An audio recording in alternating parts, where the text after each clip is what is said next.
started, I'd like to ask Mr. D'Elia if he would read the citizens' statement that we have.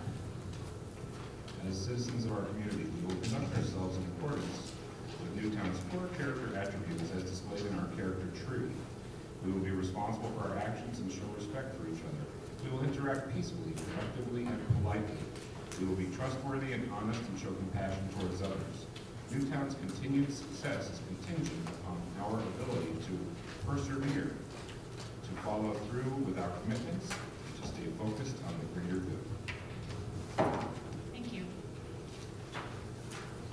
All right, so that brings us to our consent agenda.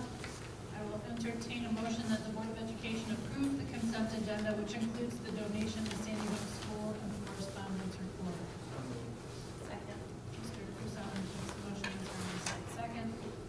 All in favor? Aye. Any opposed? Motion passes unanimously. And that brings us to public participation. So during the first public participation, the board welcomes commentary regarding items on the agenda. After being recognized, please come to the front table and begin by stating your name and address for the record. We request that speakers be respectful and limit their comments to not more than 3 minutes. The Board of Education does not discuss personnel items or student matters in public. During the second public participation, commentary may address the agenda or may introduce issues for the board to consider in the future. The board does not engage in dialogue during either public comment period. And if you desire more information or answers to specific questions, you can complete the citizen's request for information form located on a table nearby. It's on the other side of the other side of the cubicles here. Having said all that, is there anybody who'd like to join us for public participation? No. Sensing none, we'll move on to the reports. So for the chair report, just to let you all know that our request for the use of the non-lapsing funds for the Sandy Hook School lightning protection, the Holly multi-purpose room air conditioning, and the middle school cafeteria air conditioning was approved by the Board of Finance last week. I just wanted to say thanks to Mark Campano, Gino Fiella, Ron Minkowski, Debbie Lightline, and Lori Rodney for attending and answering the questions that they had at that meeting. The legislative breakfast, which we've been talking about, I've been mentioning meeting after meeting, happened last week in Ridgefield, and it was very well attended with Senator Will Haskell and Representatives John Fry and Ken Gucker, and about 30 to 40 Board of Ed and superintendent members attending. And hopefully we're trying to put together maybe a list of mandates that are affecting districts to share with the legislators.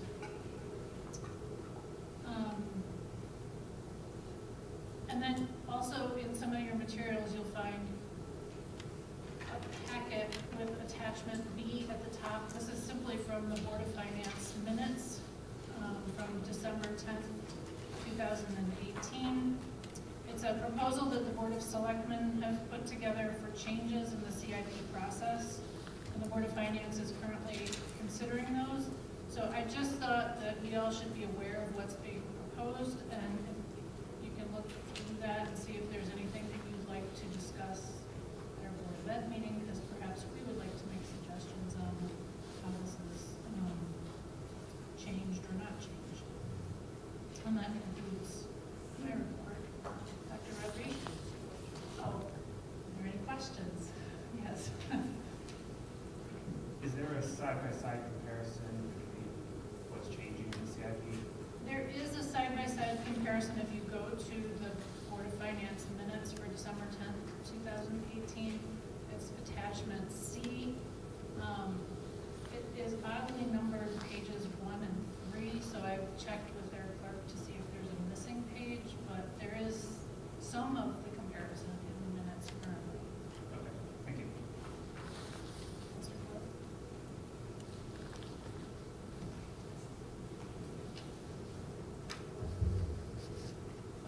The non-lapsing account, so is that the final step, or is it now the legislative council, or is it now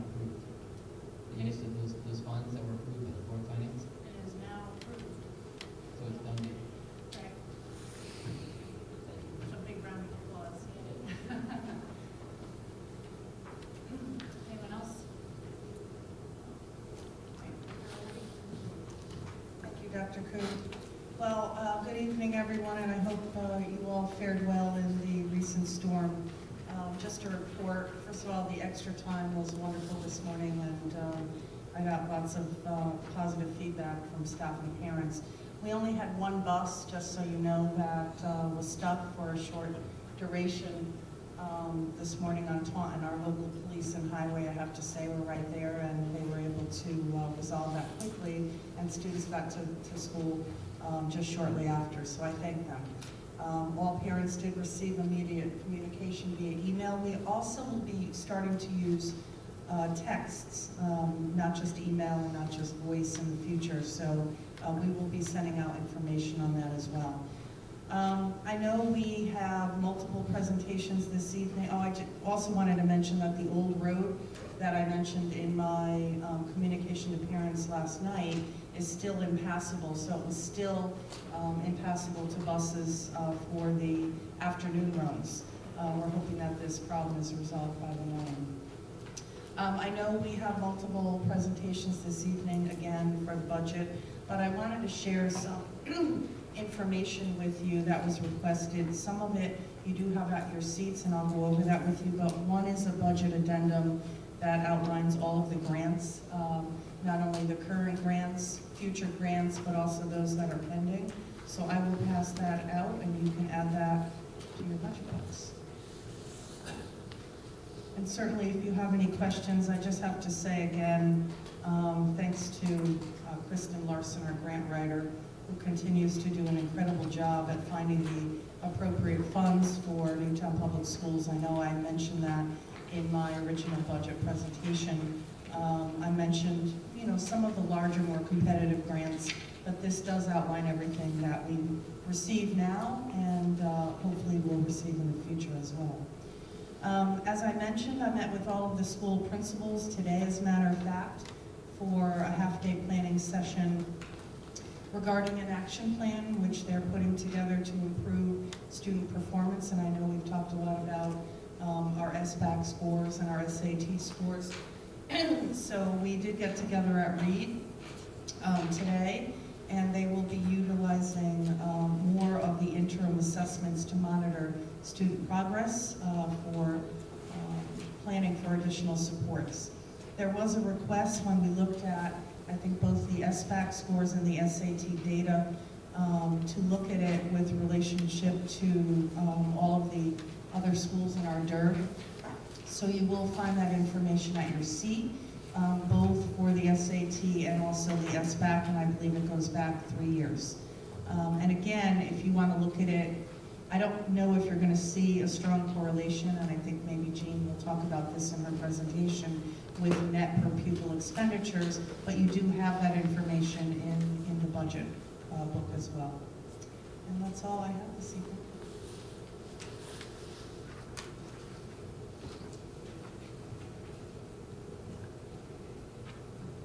Is there any board member questions?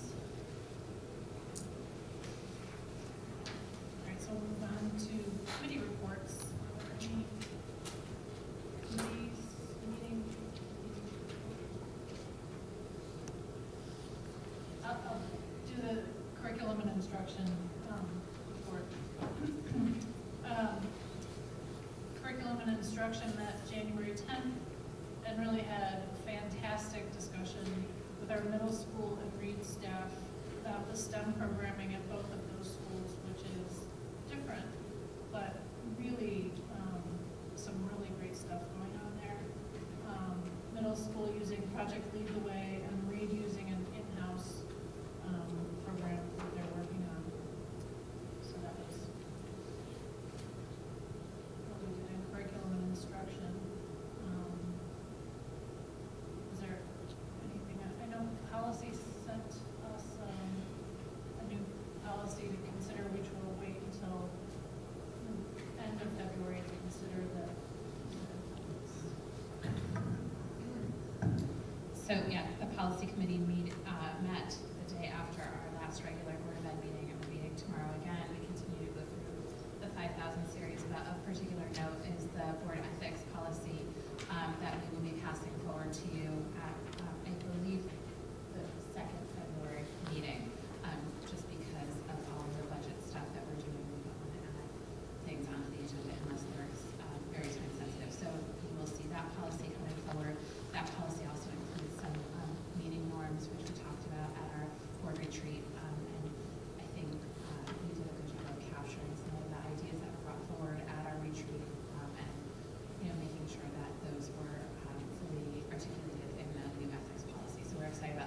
2, and also a policy outlining the new graduation requirements to be in line with state law that will be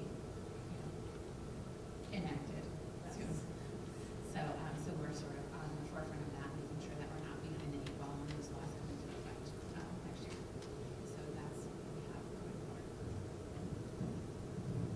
Thank you. Are there any questions or any more committee reports? Liaison activities? Okay, so let's move on. And then we'll go to the Newtown High School student reports. So we need to just get another microphone.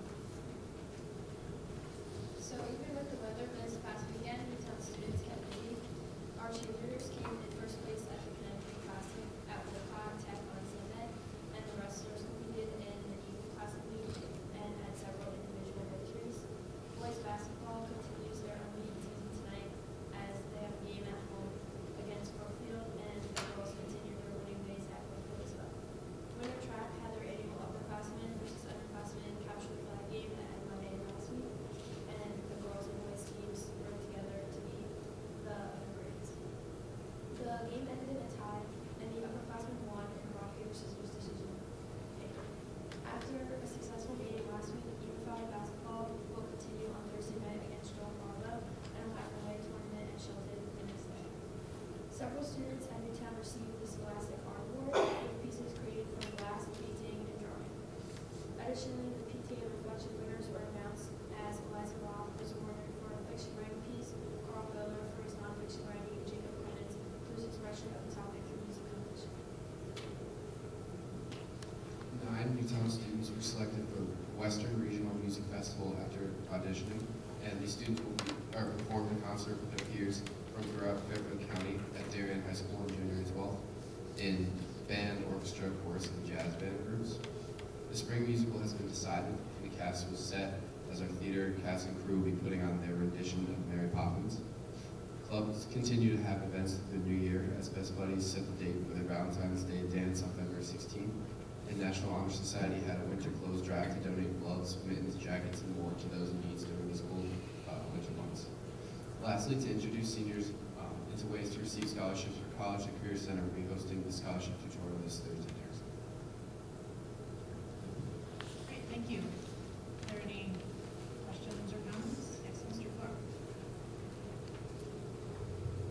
Hi guys, I believe it was this past weekend that was packed the house for the basketball game. Or whatever during the weekend. I was curious if you guys felt that if there wasn't a charge to go to the sporting events that it made a difference. Was it a larger crowd would pack the house, or do you feel that students would attend more sporting events like basketball and football if there wasn't a fee for students? Not to put you on the spot, just curious if you guys, I mean, I think for like especially games such as that, like that's there's a lot of media like on Instagram people are posting and everywhere people are like go to this game to support the team. And I think for big games like that, it's really helpful, especially so you get money for the school. It's not really that big a charge; it's like $3 for students. So I like the fact that students it's a little cheaper because obviously like not everyone's working, and so money is it's not that much. I think it's not a problem for people showing up. I think there's still a big crowd, and it's not a problem. Yeah, I don't think it would make that much of a difference because the students that really want to go like don't mind paying $50. Thank you.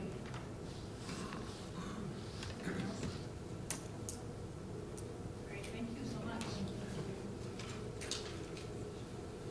All right, so that brings us to the financial report. I'll entertain a motion that the Board of Education approve the financial report for the month ending December 31st, 2018. Mr. Kusan makes a motion, Mr. Delia seconds. Mr. Pinkowski.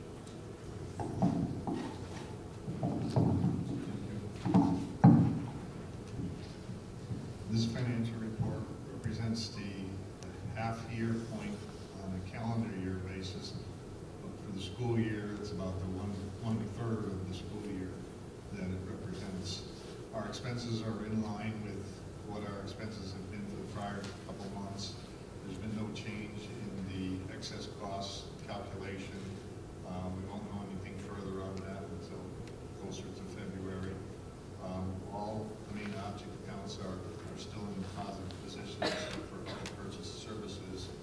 The overall balance has declined slightly from last month. We were at 65,000 positive last month. This month we are at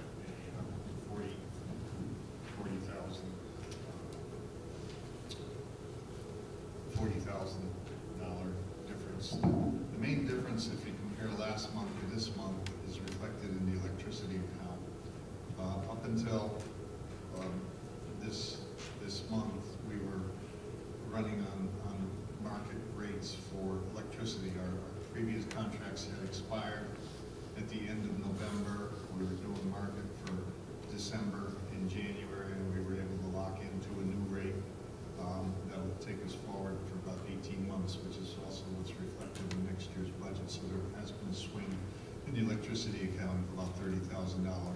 Last month we were predicting it at a $24,000 positive. This month, if you look at it, you'll see it's predicted as a $14,000 negative. So that's really the only significant change from last month to this month. That's about it. Thank you. Any questions? Sensing none. All those in favor? Aye. Opposed? So motion passes unanimously. And that brings us to the second read of our policies. Sure. I didn't receive any questions on the policies with the exception of policy 5111.1. That was the policy on foreign exchange students. There is a similar policy, so the request was to either table or just decide not to pass that policy forward.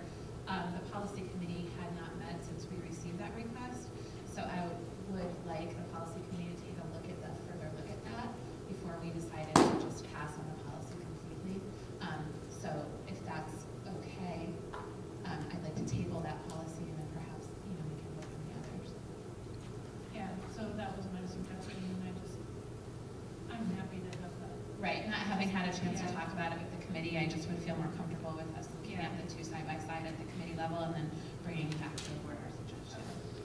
That sounds good to me. I don't see any objections to it. Okay, so, So I'd like to make a motion to table discussion on policy 5111.1, foreign exchange students. I was thinking about that. I don't think we even have to, there's no motions. Perfect, all right, great. We'll just, we Just just won't don't make the include that motion. in the motion. It'll just show up on a future agenda. Perfect. All right, so then we just make a motion for the rest of the policies then. So I make a motion to approve policy 5113, 5117, 5118.1, and 5121.2. So, Mr. Crusoe makes the motion, Mr. Zulia seconds. Is there discussion? I made a motion. Oh, I'm sorry. We had a third. That's right, I'm making this. Ian second. Ms. Harriman States makes the motion, Mr. Crusoe seconds the motion, And then Andy. and then Andy has a question. I don't think it's possibly to be part of the policy, but I've brought it up before, with the attendance. I'm just bringing it because we're talking about attendance and excuses, but I guess in our system, when a child is possibly late in the morning, it marks them instantly as cutting.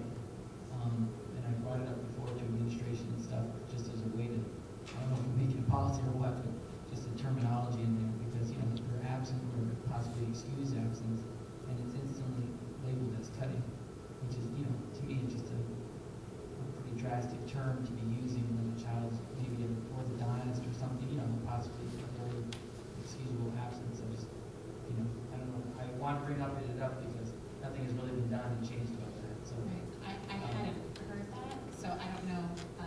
I don't mean to bring it up now, No, part of all. no, He's mentioned it. I don't talk know about anything attendance. actually about that, so I don't know. Maybe a powerful thing, and, I know Lori really puts me forward, talked about that. I'd like some time to talk to the administration because I know that we're looking at not coding it in that way. And Carmela, are you aware of this? It's always my understanding that when a child was late or absent, that they were marked as cut from the teacher level just because they don't have access to all the codes. And then once it's verified, it's corrected in the office. So, but one of the things we're thinking of doing is I think we can change that code so that it doesn't show a club, because that is really not what it is. And you don't know that until it goes through the system, and depending on how many classes they've gone to, that we know they're absent. We also wait until the parents call in, so we know that it is a full absence, and that is part of the issue, because it could be a cup or it could be a full absence, and you don't really know that until it's done. I was just gonna say, just from my experience, the second that cut showed up on my phone, I remembered to call in that a child was gonna be tardy or. That was actually one of the reasons they did it. It also is sort of a motivational tool, but there are those parents who have had issues with that because it really isn't accurate necessarily. So we'll look into that. Maybe we can change the code so it's more accurate. Make sense? Were there any other questions on the policies?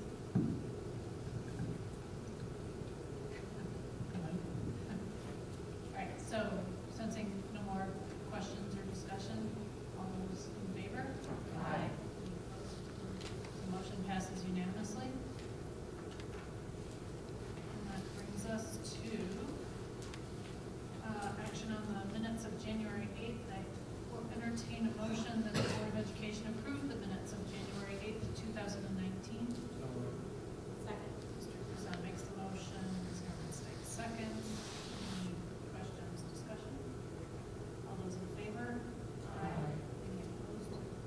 Motion passes unanimously. Oh, thank you. Mr. Clark abstains. So motion passes.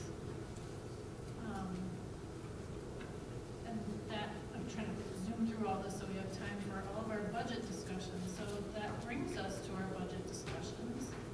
And we'll start with the technology budget.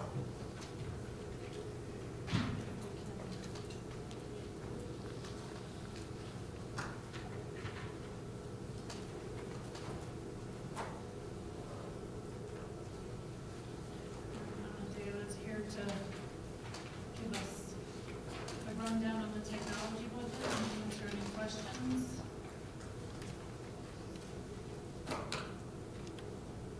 So if you look at the technology budget presented in your budget book, you'll see that the overall increase in the budget is $468,000. This represents about a 4% increase in if I talk to what actually shows that the increase in the budget lines,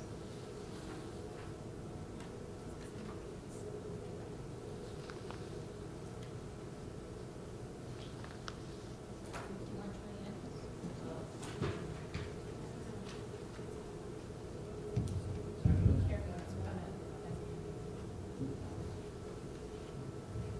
oh, sorry. Hello? Yes, that's Amber. Okay. So I wanted just to touch on a couple of areas that are increases in the technology line in the budget books. You'll see that the first line of increase is in the repair line. The repair line shows about a $36,089 increase, and this is basically due to the fact that this coming year we're going to have to be upping the licenses on our access points across the district. As we buy them each time over the many years, we buy them with a 5-year license. All the access points become licensed, become full term, and this coming year in April, we will be seeing a need to relicense all the access points. The next increase is in contracted services, and this shows up as just over $16,000, and this is due to a move in our virtual server environment. We share a virtual server environment with the town. We have several of our servers on there, and the town has several of their servers hosted.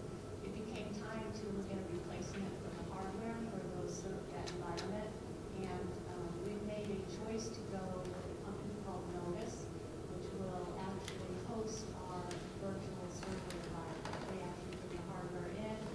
provide it to us, we don't have the hardware ongoing costs, we just do an annual maintenance fee. So it takes that away from equipment line and using it to contractors first.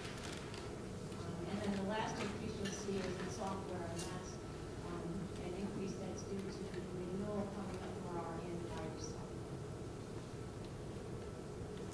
Beyond that, most of the areas have a 0% or a slight decrease where we're at. Most decreases provided at work for a big decrease. Other than that, we're coming in at about a 4% increase overall. Okay, thank you. Does anybody have questions? In the weeds kind of question, I'm just curious. So I see that you have swing movie licensing for 7 schools. I know that when I was the PTA president at Middlegate, that was something that we purchased. So are we just purchasing that for all the schools and the PTAs are not doing that anymore? Yes, we are. Okay. It took place this year, and we took advantage of some of the licenses that were remaining with the PTAs, and they've all been informed that we will be covering it all. That's great. Thank you. No, and that was for PTA president discussion, so they're thrilled about that, by the way.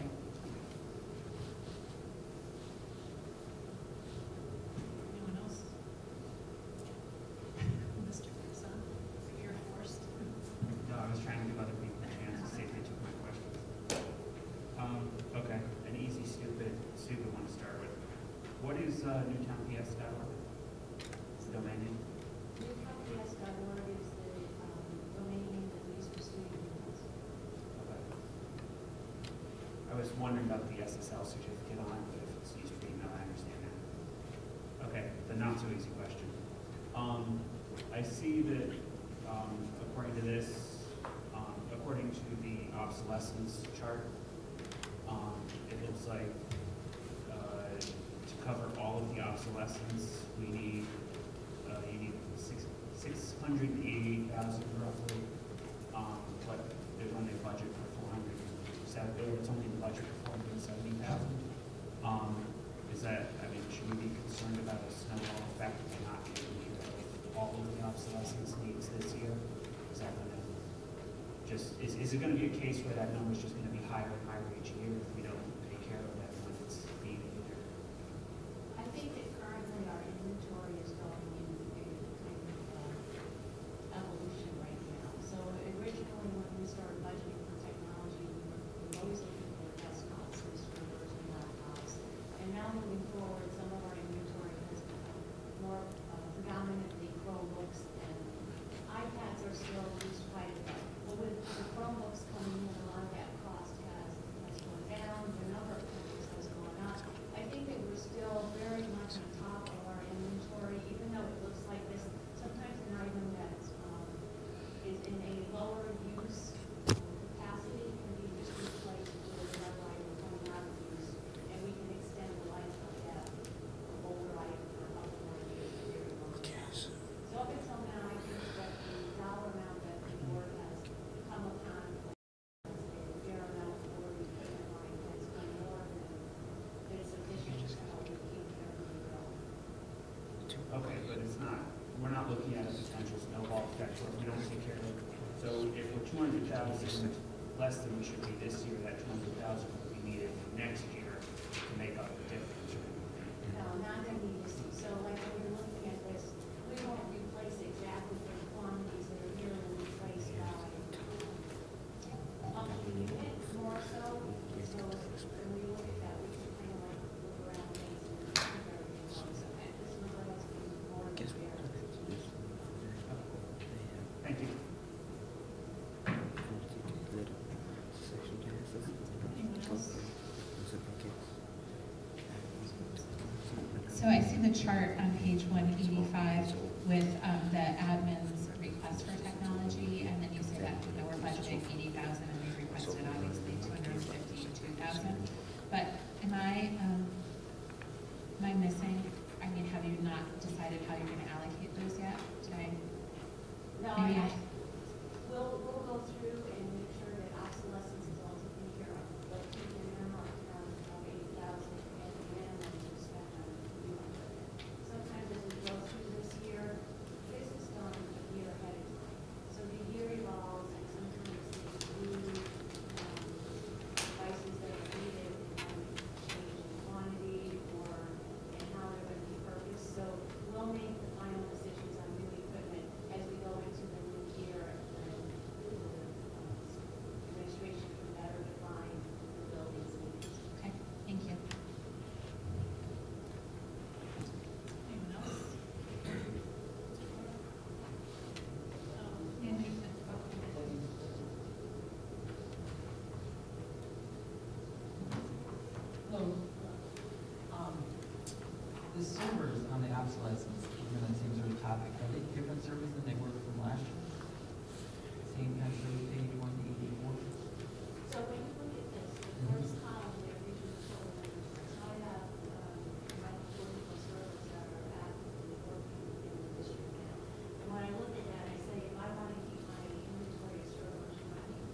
I'm just curious because the unit cost last year was $3,000, so this year it's $5,000.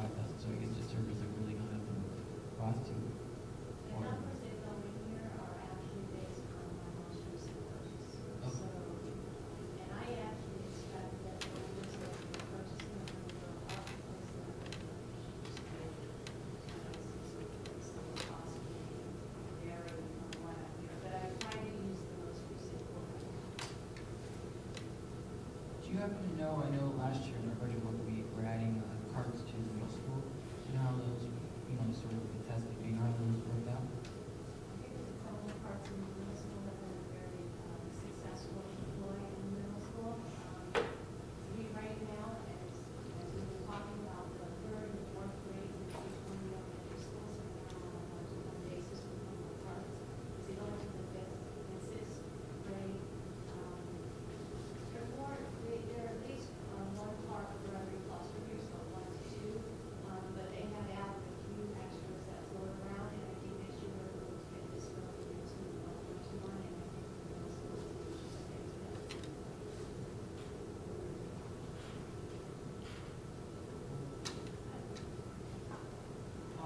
I guess just so I'm clear, so the network specialist, in last year's budget book, it was like we were sharing with the town, right?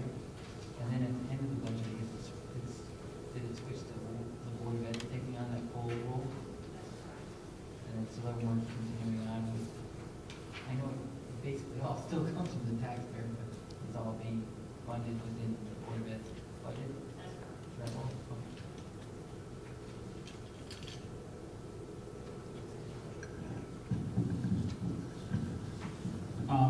I noticed on page 180, when we have the technology staff salaries, there's a notation about late start date for the network support specialist. But I don't I'm confused why that means the 1920 amount is less than the 1819. So when we went into budgeting for last year, we were trying to bring in a shared position with the town. Right. So we had a portion of it in our budget, a portion of the town.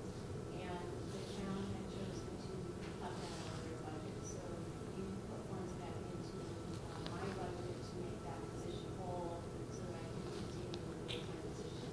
When we hired that person, we were able to get him a little bit under the middle of that budget. So therefore, there's a little bit of a savings from what we allowed me to go in for and what was actually. And so that difference is the 3200. Yeah, Okay. the notes just misleading, but the rates are. Yeah. Okay, thank you.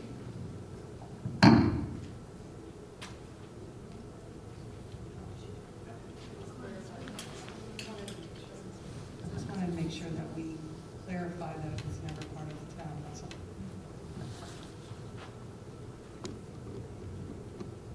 But it was originally part of, yeah, so in the budget, we had originally planned that it would be a shared, but yeah, never ended up being. He fixes afterwards. Yeah. So, All right, any other questions? so I don't realize we're gonna have to get that down. So, make sure.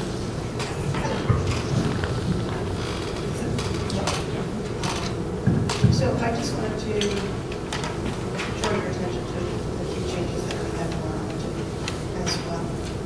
There's a 5% increase in mandated services. That mandated services are the services we use with graders, which is on education. So those are the credit health program, GED, ESL, citizenship programs. We contract through them. They had given us a 5% increase last year back again this year. They tell us 2 years ahead of time what it's going to be. And then we get some money back from the state. So it's not the entire increase that they've been good us, but it still comes out. And then the other larger increase is to the extra work client, which is nurses for summer. We have $45 an hour salary for them. They are at 35, and it's the only thing that nurses for summer. is to just increase that.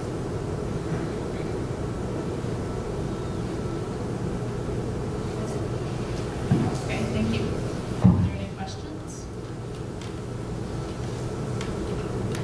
No? You get it. Thank you for coming.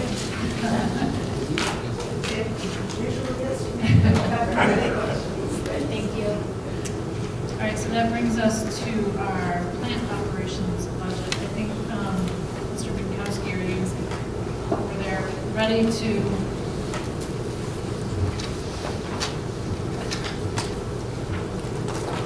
Look at that, or?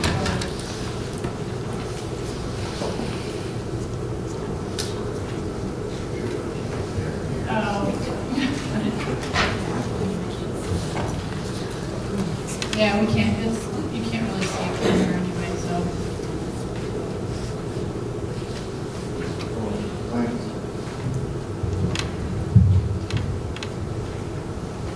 And operation is, begins on page 188, is comprised of three components. I'm sorry, not 188, page 200. There are three components to plant operation. There's the administrative section, administrative and supervision, which represents Gino and his assistant, and the management of all of the activities associated with plant operation and maintenance. Then we have the maintenance of building and grounds, which is another major section. And then we have the custodial, which represents the cleaning and operation of the buildings and grounds. On the administrative and supervision section, page 201, there's really no change in there other than what you see is secretarial salary. There's a change there. One thing you need to know about this budget, for all non-certified people, there are 2 more days next fiscal year than this year. Normally it fluctuates between 260 days and 261 days, but when you have a leap year, and the way the calendar breaks, we have 262 days this year coming up. So in all of the non-certs, custodial salaries, clerical salaries, you're going to see additional wages in there for those 2 extra days. It may not be evident to the casual view of the budget, but it's one of the budget facts because that is a significant amount considerable of the non-certified folks.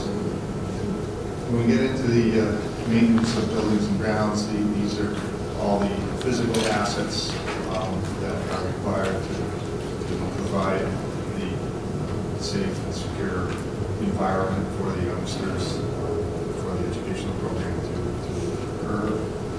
Most of those line items are flat in comparison to the current year. You'll see 3 changes. They're all listed in detail. The first is building and contracted services. That is increased by $4,800. You can see the detail of that on page 2.4. That increases, there's nothing new here. These are all the same contracts that we had in previous years.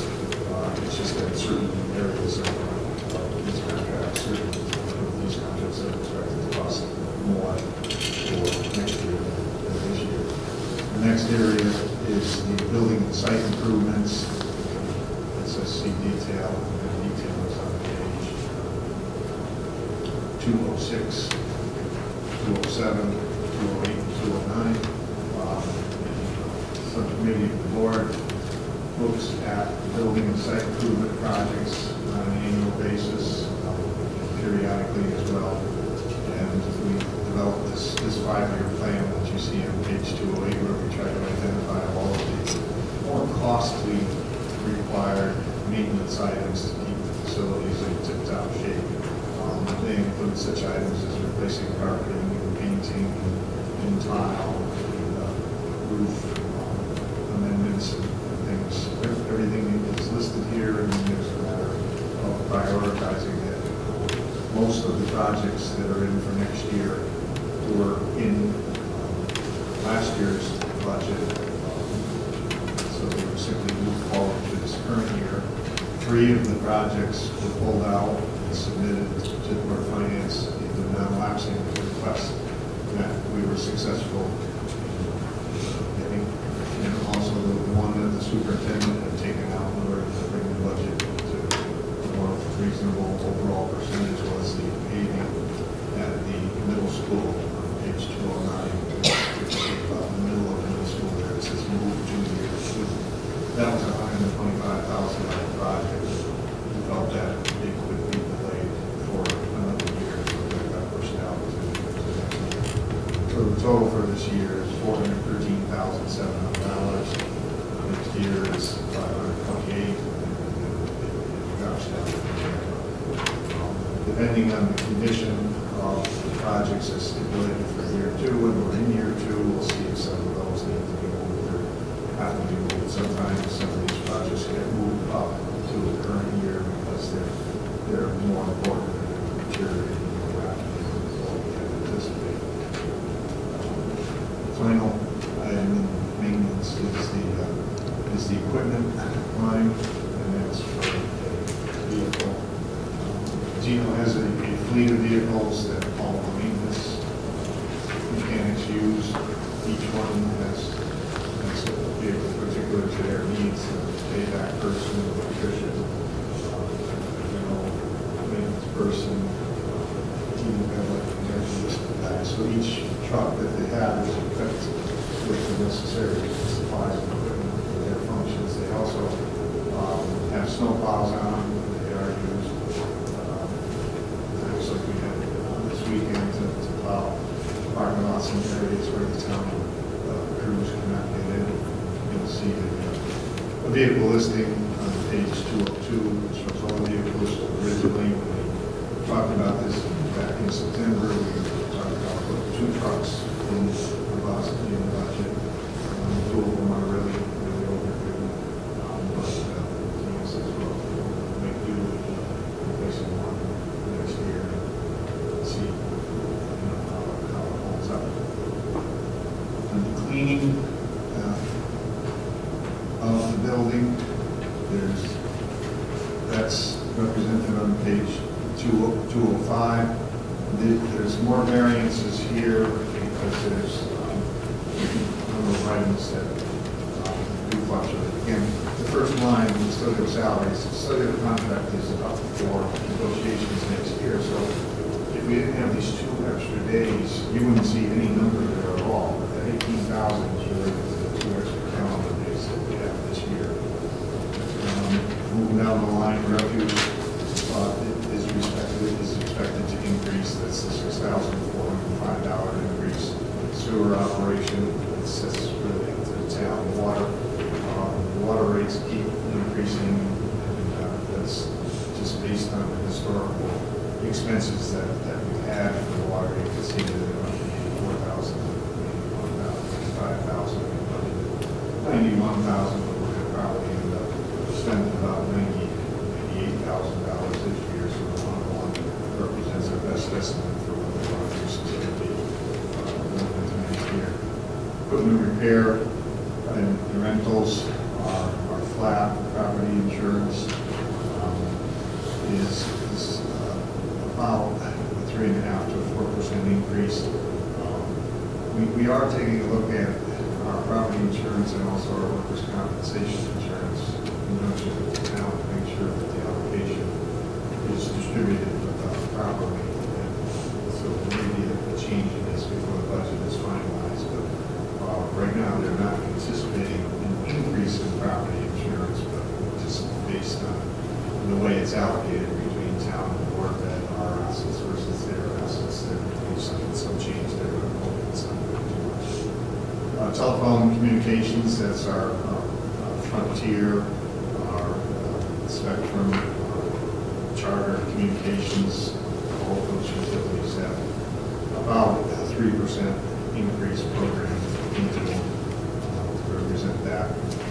When we get to the next one, electricity, there's a decrease there. And that's because of the projects that are in the CIP for all the school and the high school, converting the lighting, all of the lighting components, that those 2 projects are expected to stay it's a higher utility cost based on the contract.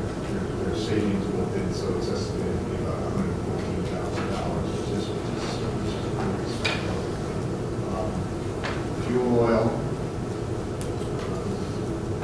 Next one, I'm sorry, propane and natural gas. There's an increase there, a slight increase, and that's because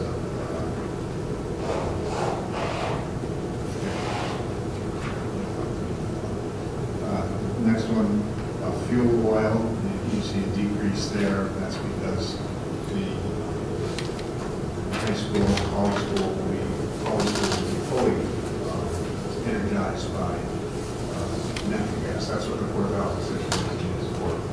That's for college school. They won't be allowed to do that's for fuel trucks and stuff. And that's really about it. And then we have another category, equipment, general FF&E replacements for the district. We have a $20,250 allocation. This is for equipment that's needed in classrooms, library shelving, things that break that can't fix, that need to be replaced, and desks, chairs, and things like that.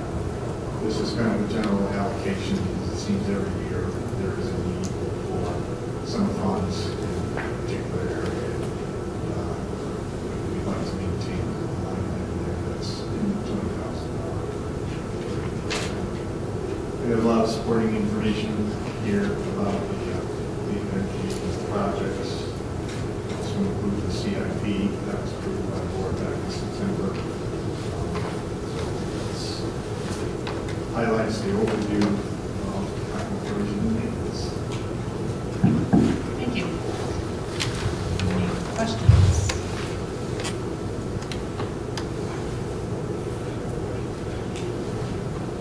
Pastor Gino? Well, you can add, if we can ask Gino to join. Yes, Mr. Lewis. Please ask your question and we'll figure out who can answer it. Or maybe Gino, would it make sense to be grouping projects by type? Would that be cost effective? I'm looking at the park, I know the middle school needs to be paved. And then I see that we're paving we're paving a couple other schools this year, and then we're gonna pave another one the following year. I just didn't know if it would be cost effective to group by type of project to save time and money. Well, it really depends on the condition. And if there's something that doesn't have to be done, but it's scheduled to be done a year or two from now, if we felt we had sufficient funds, we would close that. I think it's often difficult to group projects together if they're not scheduled for the same year. Going back a number of years, we did do the old San Diego School, we did San Diego School, we did middle school. We did that as one bid, 3 separate projects. You still have to allow bidders to bid separately, so you can still have 3 contractors, 2 contractors, or 1 contractor. So there is efficiency in putting it out to bid, putting out there walkthroughs, and expect the contractors to be have all that response. But we don't look to make those combinations unless there's an absolute need to get it done at that point in time. The 2 projects that were approved by the Board of Finance have the split, so it makes sense to work those out together.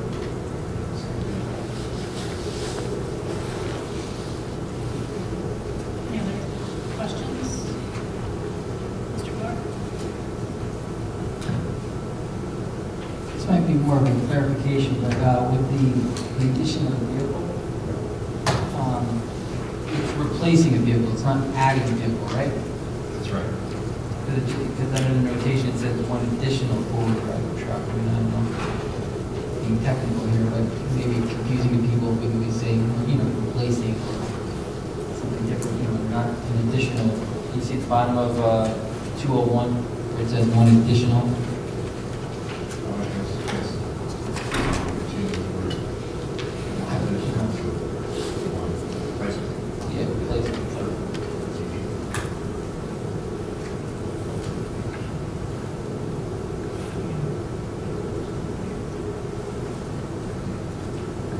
trade in the old vehicle, or will they continue to use it? Will they trade in the old vehicle, or will they continue to use it? Well, if we can get anything for the trade-in, we'll definitely trade it in. In some cases, depending on the condition of the vehicle, it becomes a liability, so. In the past, we've got a longer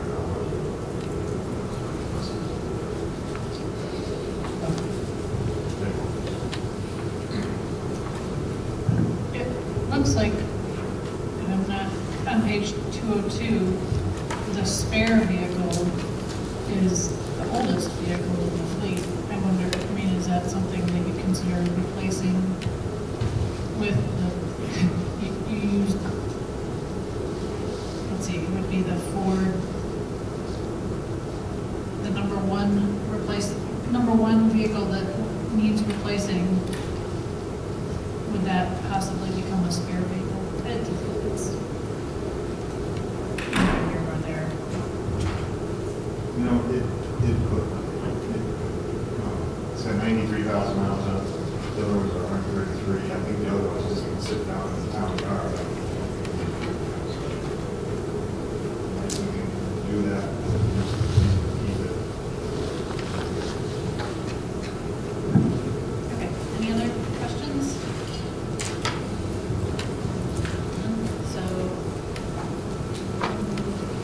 on to, where are we, the benefits budget?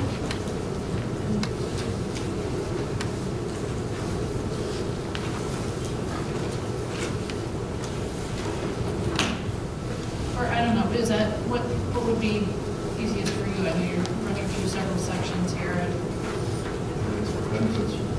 okay.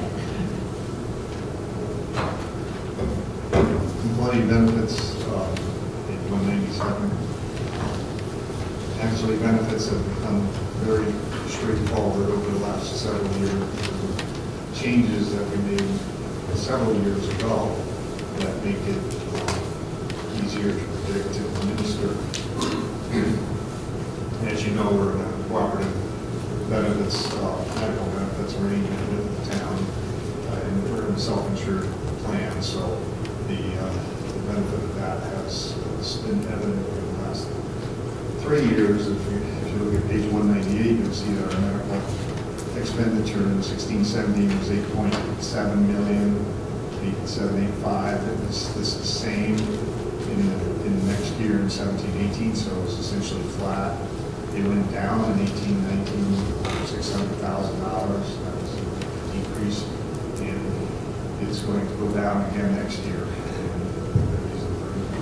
Which means that the fund balance has been sufficient to cover the medical claims that the district has had, and also provide all the administrative services required to pay claims on behalf of all employees. The reason we're going down for next year is because we get out the dental plan, because as you were back in November, December, so there's $125,000 savings associated with that. So medical benefits is running very, very healthy. It's a very healthy fund balance. And that's overseen by the medical insurance board that meets 4 times a year to review the status of that, make recommendations, and we're very comfortable with where we've been, what our expense ratios have been in the administration as well. So we do get concurrence that things are going in the right direction as far as that's concerned.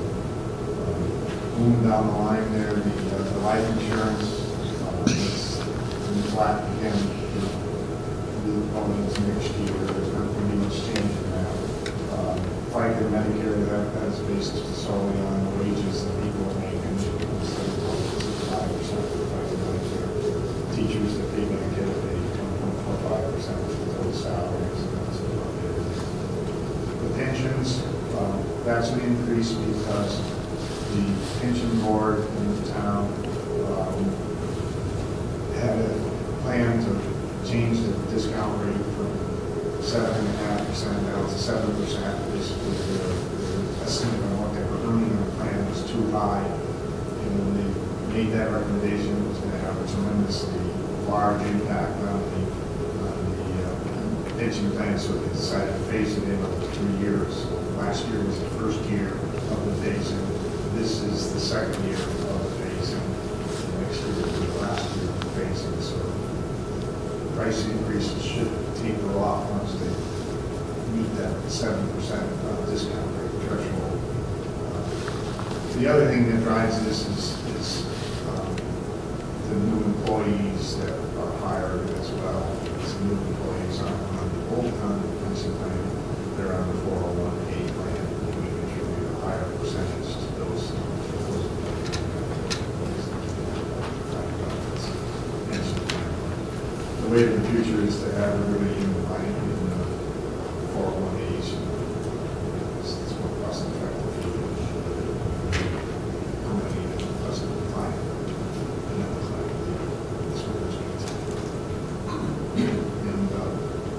The other benefits, unemployment, workers' comp, employee assistance programs, those are essentially flat. All our employees are in the HSO plan, HSA plan, health savings account, custodians and secretaries are negotiations this year. Is our goal that they will trust HSA shop here. Percentages in those negotiations tend to increase every year. The contract, you see what the percentages are for next year on page 197. We're pretty high with the teachers and the administrators are paying in comparison to other school districts. Certainly higher than the town's employees at pensions. So we've done a lot of hard work and benefits, and it's taken years, but it's really paying off. It's a decrease overall in the with no increase.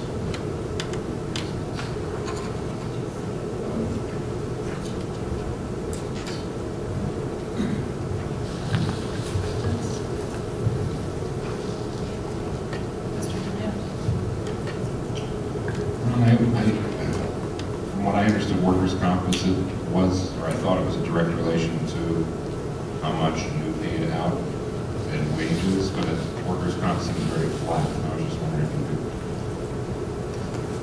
tell me why. Well, you're right, it is directly related to the wages. There are rates for a category of employees, police and maintenance people have the highest rates, teachers and secretaries have the lowest rates, less prone to occupational injuries as a result of their occupations. There's an extensive algorithm that is used to calculate what the rates are. Personally, I've been a little frustrated over the last couple of years. The insurance companies are being able to accurately predict what the rate should be. Currently, we're paying $480,000 for workers' comp.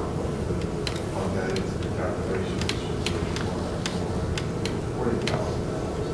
Whereas the town is paying a higher amount, but it's less than what the calculation showed then. So when I talk about realignment of the property liability insurance from the hours to maintenance obligation, it's suggesting that this side of the budget will go down and that side of the budget will go up. So right now, I can't assure you that it's a 100% relation related to the salaries because it hasn't been released. This is the way the industry forward. So if everything works the way I calculated it, this line should go down, the other one should go up. But hopefully it will be down. So that's why you see it flat.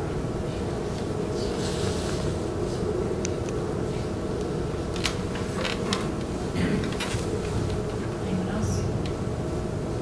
Yes. Another question on workers' comp. Do you know of any districts or large employers that self-insure for workers' comp? I'm sure there are large employers that do it, but I don't know of any school districts that do it. Keep in mind that Kermit is the Connecticut Interlock Risk Management Association, and it is made up of only municipalities and school districts. So, in a sense, it's a large self-insurance pool. 60 to 70 communities that are involved in it. So if we were to try to procure workers' comp on the commercial market,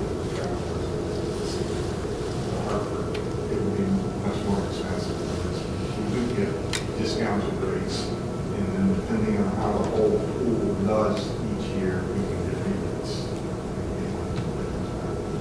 We've seen some, it's not a lot, $5,000 to $6,000, but it's not. You know, we were probably one of the biggest draws on the workers' comp pool because of what happened in this town several years ago. So it's important that we maintain the integrity.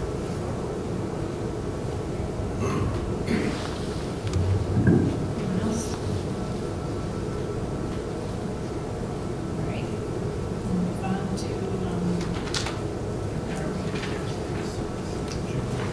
general services.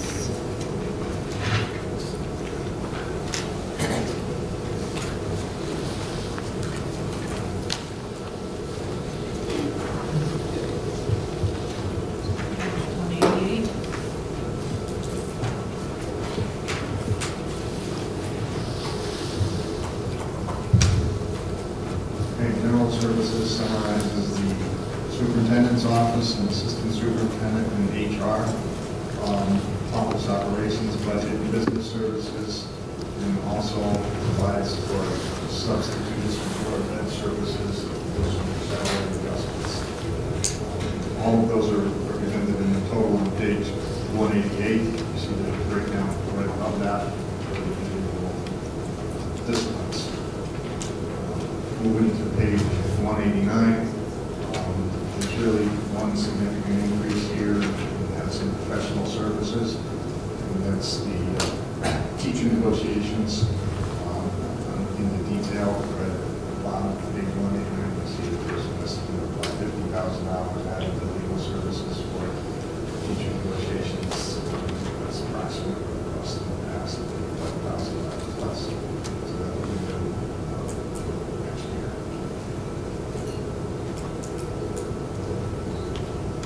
Budget and business, again, the salaries represent 262 days. Adjustment there. Under professional services, there's an increase of $9,050. And what that is if you look to the next page, 191, under detail for business office professional services, the last item in the first group here, it's the document management system, $10,000.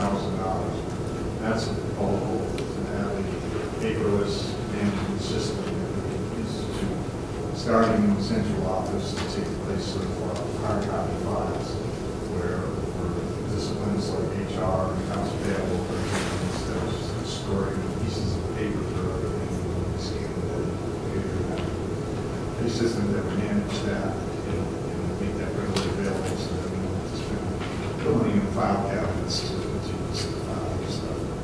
Currently, our purchasing director, Rick, is working on this. We've had some discussions on it, so that's the proposed amount for us to introduce this into the school system. Hopefully, then spread it out to other schools as well. We have a tremendous amount of paper here. We really need to do something about it. So this is an attempt to address that. All other line items are essentially flat in the business office. Moving to page 192, provision for salary adjustments. We have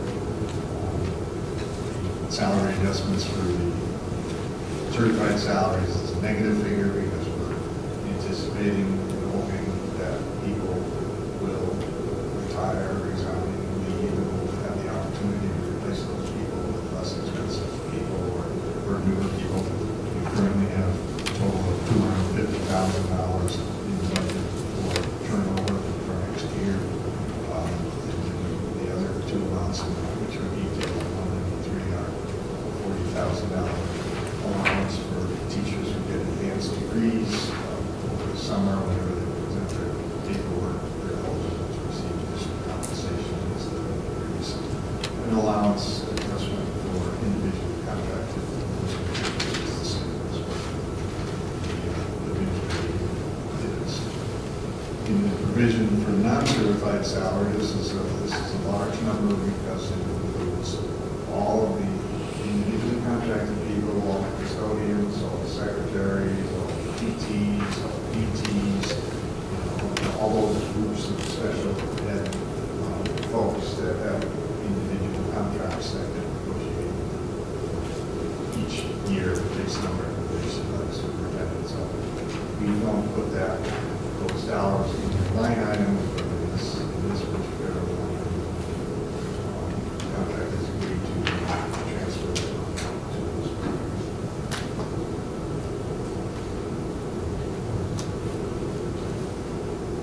Regular substitutes, back on page 192, regular substitutes in district, the work is the same as this year. And then the Board of Education Services is the same as well. Under contracted services, you see a $2,000 increase, and that is for an enrollment study. We have located an individual developed enrollment studies for school districts. It's done for multiple school districts, and it's really a cost-effective way to get a good handle on studying what our enrollment projection will be. He does all of the same stuff that Room did. It's a different formula, which takes into account development and birth rates and all that type of stuff. So we have that in there. Liability and umbrella, liability insurance, that's a 3 to 4% increase. That will probably be adjusted with home insurance. It's those 3 main areas. I'll just jump ahead to last item. It's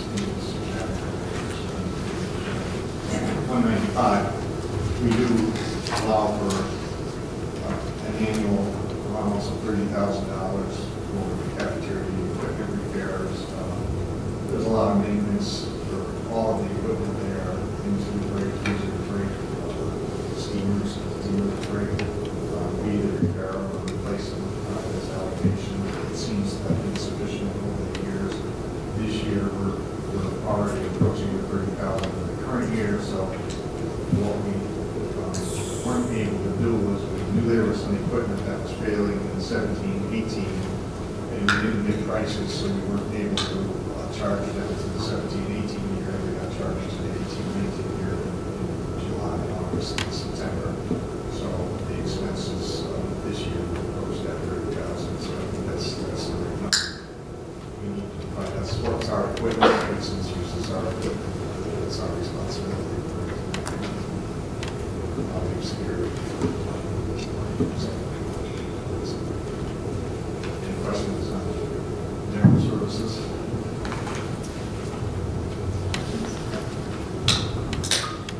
Can you explain the document, the scanning? Is that something that you would anticipate that being an annual cost? Or is that a one-time cost? Well, there will be annual costs associated with it.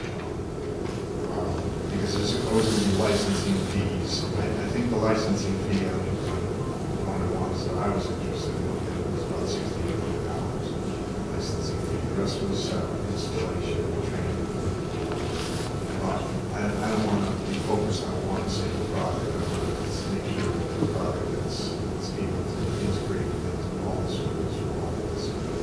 There will be a So So would we have to purchase the product for each individual building, or? No, I think from what I know so far, is that purchasing guidance is it working. They charge per workstation, so if we have it here and one of the high school uses it for their office, there may be a charge of $1,000 to add a workstation. So it depends on how the workstations are at. There's no additional charge.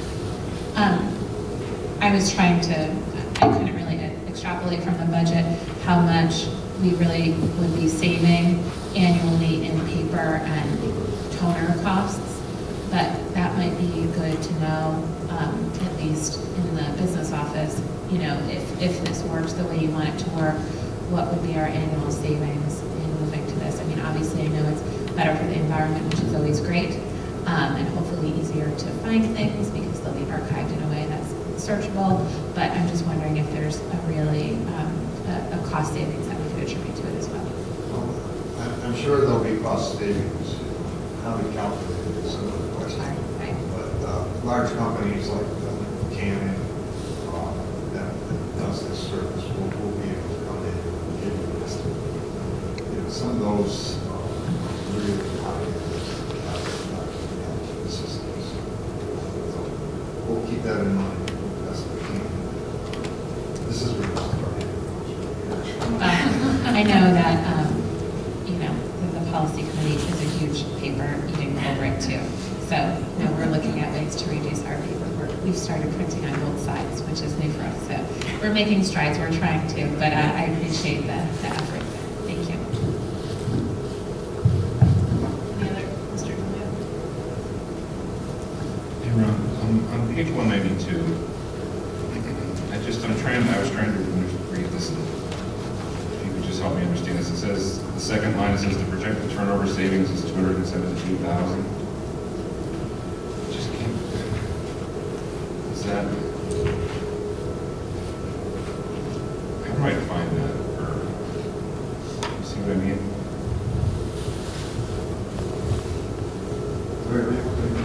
Page 192, the paragraph. Yeah. I was just trying to tie back to that because that's what I read, and then I'm missing something. I figured I'm missing something. Yeah, that number doesn't tie into these numbers. So the turnover is 250,000. Okay.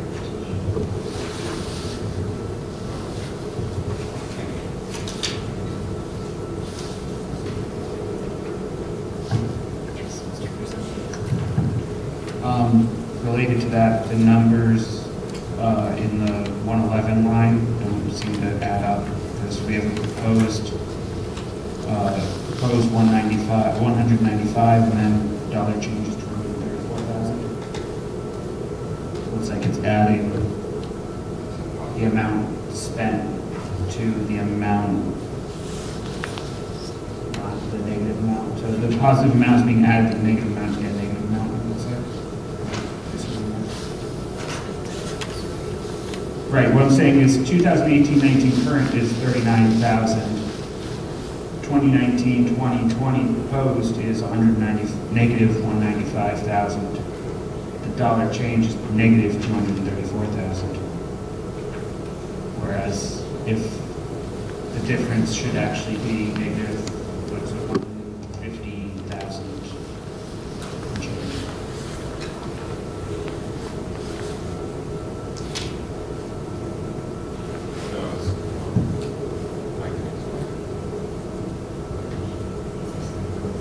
Yeah, It's a negative figure. right, you go from a positive to that negative. Oh, I get it, okay, yeah. You go down, so you go from 39 to 0, that's 39,000, then you go another 195,000, that brings it to 234. Got it. Am I right, Ron? Yes, yeah, my math is failing me, that's all.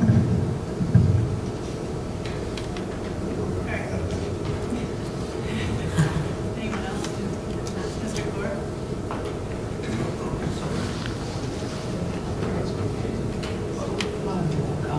On page 189, the online application system, the Aspect Solutions. Last year that was 3,100, this year it's 6,000. Is there any sort of something behind that, of why it's doubled? Well, yes, the company increased the price. And unfortunately, there's not a lot of competition for these types of services. And once you get involved in this service, it may be more costly for you to go out and get another service. This was an astronomical increase versus all that we are used today. And the company just budget positions. Bringing the system in at that point. This is the summer.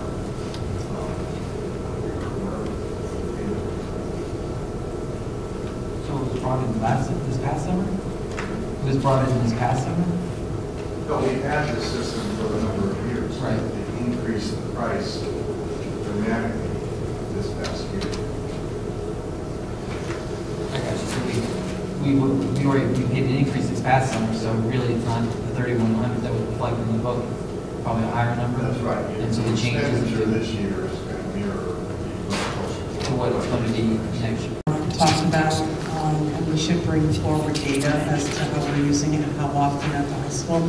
Just sitting here this evening, and I'm still on it, Mark, and I want to be, but just received 2 tips just as I was sitting here.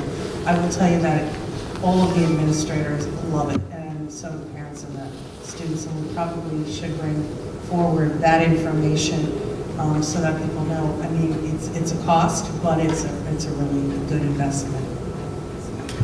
I had a question on that too, because I guess I didn't realize it was also at the middle school. So I'm just wondering if we're getting the same results at the middle school as we get to high school. Obviously, there's more students at the high school, but. It's probably 60-40 used by the middle school. Okay, that's great.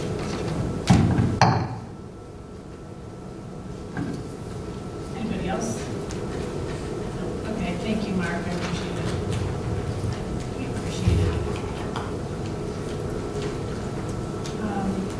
So that'll bring us to the transportation budget. Mr. Jankowski, on again. No? Who shall I have? Oh! Here we go.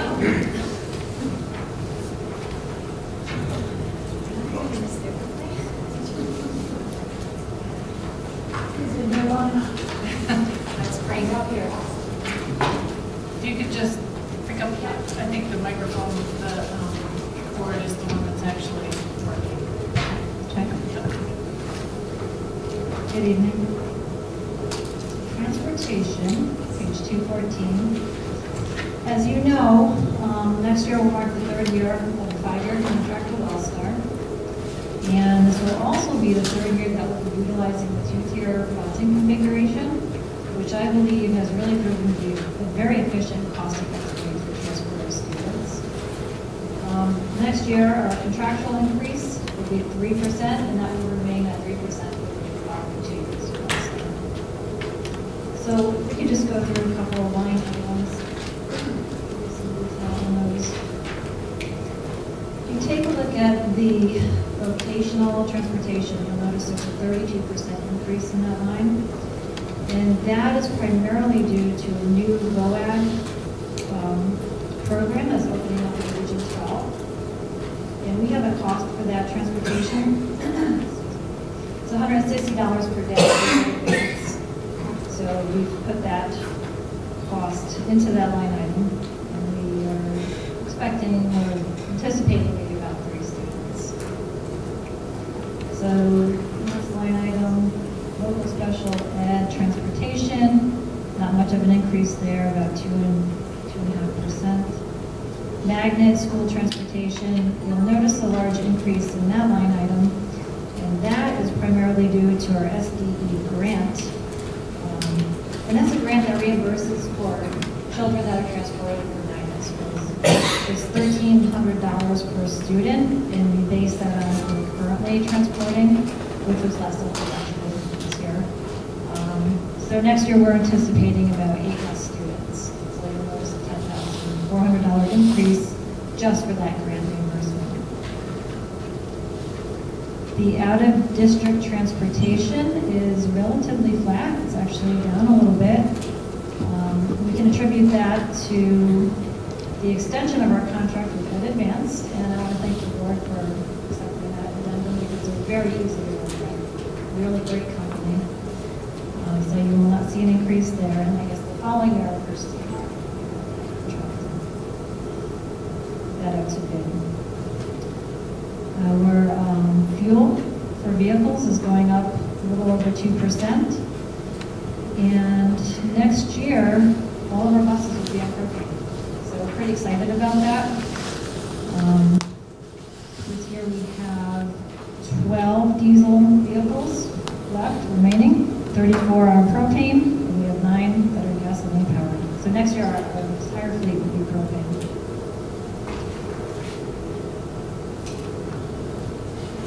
So I invite any questions. There's not much to talk about. Not too many line items in transportation. I'm sure there's a lot to talk about. Yes, these are inside. So I'm just trying to understand the increase for the vocational transportation. I know we have the new school, and will we see a decrease when all of our students graduate from, aren't some of our students going to Nonawag now?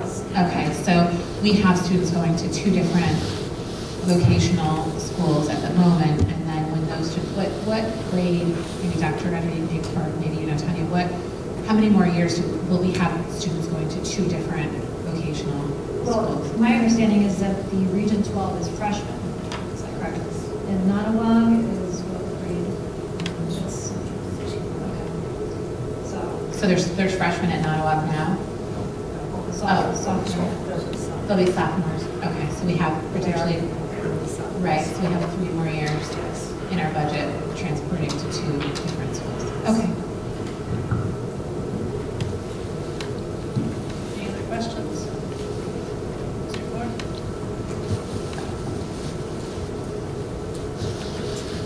The out-of-district transportation, we budgeted it went down by $100,000 from last year to this year. I saw in the budget summary detail, it looks like there's a huge jump in tuition too. I don't know if it went there, but like, is there some thought behind why we increased how much the budget in there? Budget for next year. Well, no, so like, we budgeted, the final approved budget was $770,000 and change for this current year that we're in. Now, what currently is reflected that's needed to provide transportation is $670,000, so exactly $100,000 less. Just curious why we took $100,000. There's a ton of factors that go into that budget. And this year, actually next year, we have, I believe, 4 students that are aging out. And it also depends on the configuration. So if you look back to 17-18, we budgeted $770,000 for 18-19. That's based on what we had information at the time. As we go forward, students change, transportation, it also depends on the configuration. So some students that couldn't ride together are now riding together. We've had that situation in a few cases. One student moved out of town. We have, there's just different variations. So 19-20 budget is based on what we know now and who's graduating. There's quite a few. It doesn't directly correlate with the out-of-district tuition cost because that tuition also includes children that are transported.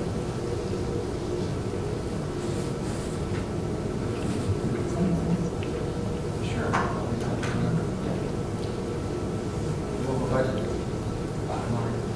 Well, at the time, it's based on what we know, which is difficult because things change in this special department. We always have to have a couple of students because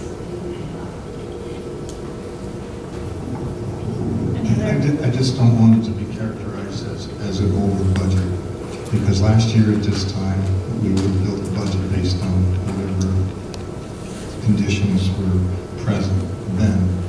We had situations where there were youngsters that had to be on separate buses. Their conditions improved where they could ride jointly. That makes a big difference. When you have to send a single bus with one child because that child is disruptive and can't get along with other youngsters, and we have other vehicles going to the same school, it certainly isn't cost effective, but it's something that's required. So when the behaviors change and we can combine those runs, we do that. And it was fortunate that we were able to save in that regard, and also have some youngsters that are going to different schools go to the same school. In those cases, we saved there as well. And at the last two board meetings ago, I believe, you guys transferred $100,000 out. So this should not be a surprise and should not be characterized as an over budgeting situation. And one other thing we do is we try to connect with other towns and transfer children as well, so we have this country.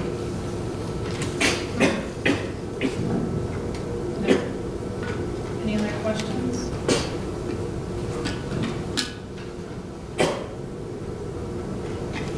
I have a question on page 214 for it says C note 1 and it talks about potential revenue.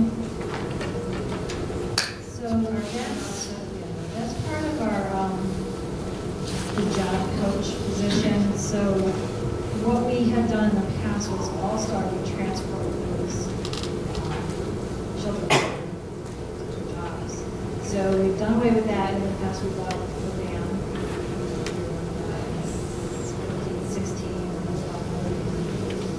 So we've been able to bill the towns for the job coaches for the hours that they work side by side with students. So the reason it's higher in 1920 is special budgeted. Some of those towns aren't coming back. So we just don't know who's going to come back and how many hours. So we just don't want to cut ourselves short.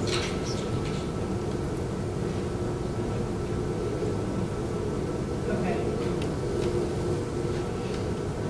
But we are still transporting students from other towns for. Well, no, they're coming into our program. Yeah. And they're working side by side with the job coach. So we're billing for those hours that our job coaches with students. But they are from other towns. Okay. All right. Thank you. Any other questions, Mr. Kita? I just wanted to ask you about fuel. I was in that presentation when we went to all propane. Did we anticipate seeing fuel go down? When we went from diesel to all propane. Well, the diesel for next year we have at 225. So I'm not sure what it actually is down.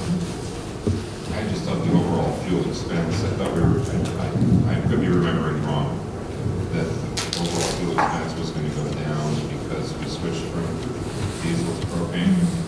Well, there was a federal credit that was in place. It's been since we began, it's been taken away, unfortunately. They may reinstate, and that's what we were really hoping for, but there's other benefits to the propane. Just the other day, or today, how many we plugged in, but I think that was really good for us. It's much cleaner fuel. And honestly, we're increasing by about 2.8%. And in the past, it's hard because you can't compare apples to apples because the prices are so different. But we've seen increases in the fuel line, 17%, 11%, and prices change. So the propane thing seems to be pretty steady. It's almost similar to natural gas. I don't think we see the spikes that we see in diesel fuel. Thank you.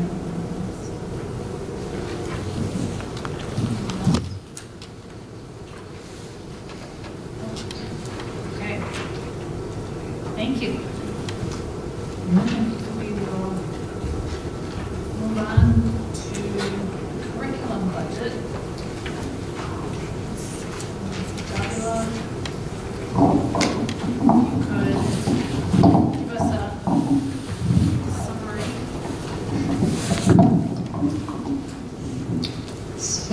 As you know, the 2019-20 budget proposal marks a transition from my 4-year tenure as assistant superintendent to taking on a new assistant superintendent and the restructuring of the curriculum department to include the new position we've been discussing of the director of teaching and learning to support the new assistant superintendent. So as I approach tonight's discussion of the budget, I'm going to address for you some items that will allow us in the coming year to continue foundational practices that I've established in enhanced teaching and learning and curriculum development, PD, and to reposition existing resources within the accounts for greater leverage to support any research and development and vision setting of the new administration, as well as to recognize that some costs are being leveled off where we've gained some ground from launch to implementation, a couple of things we've had on the table over the last few years. I'm going to say it's my estimation that my budget has been pretty stable this year. A big increase you see there is due to salaries, and so those aren't really the accounts that I manage and set budget for. When I begin looking at my accounts, the areas where I begin to do planning around, begin with that first object code 121 that you see there in the far left column, and that's for sub-certified. And if you take a look at that, you'll see that that's decreased by $3,197 for the upcoming year. The reason for that is I tried to do something the last couple of years in providing a pool of money here at central office that would allow me to support initiatives for training that we were pulling teachers out to attend so that the school's budget wouldn't be touched. But what I've learned is that that money really wasn't able to be used in that way. And it sounded like a great idea, you know, let's say now we could have 20 people come together for responsive school training and schools won't have to pay for their subs. Thought it would allow us to increase the people coming to these on-site trainings, but what it turns out is it's just so difficult to find substitute teachers that we find ourselves limiting the audience for those on-site trainings, and principals are using, you know, areas that are awash for them, such as their building subs to cover those positions. So I figured, let's get that better apportioned within the budget to go somewhere else where it's really useful to us, and the principals weighed in on that too. So the next code I deal with is Object Code 131. And that appears to have gone down $679, quite negligible. Object Code 131, you can see from the items that are detailed that this funds our extra work hours for our own staff in terms of development of curriculum projects, serving on committees, subject area committees, and also the work that's done through team of mentoring our teachers, and also outside of team mentoring teachers who might have changed positions within the district or that come to us with experience from other districts but do not require the team induction model, according to the state of Connecticut. We still mentor those teachers as well. So, the funds for K-12 curriculum development overall, if you just look at the way the numbers come together and the teacher mentoring program, remains the same. What's been reallocated is within some accounts with projects that have neared completion. For example, there's not a big push for elementary math projects needing to be done in this because we're almost done with the math sequence. We're bringing to you K through 3 in math, and you've already done K through 1, 2 through 3 are ready to come forward, and actually, as we speak during this school year, they're beginning work on 4, and we'll continue that forward. We also have some new things on the horizon, like some of the things we're doing with STEM at Reed. We continue to do a project like that. We have proposals that come forward from the high school, extensions of courses. That kind of stuff will continue to be requiring funding, but it balances, is my point, as projects move off the plate. There are increased dollars in the details of this account for curriculum committee meetings, because Dr. Rodriguez and I have been doing a lot of talking about how to get the most leverage out of the new position as the Director of Teaching and Learning. And one thing we agree upon is that this person would be able to assist the Assistant Superintendent superintendent in such a way that curriculum committees can become more focused as work groups rather than curriculum review committees and people that make suggestions.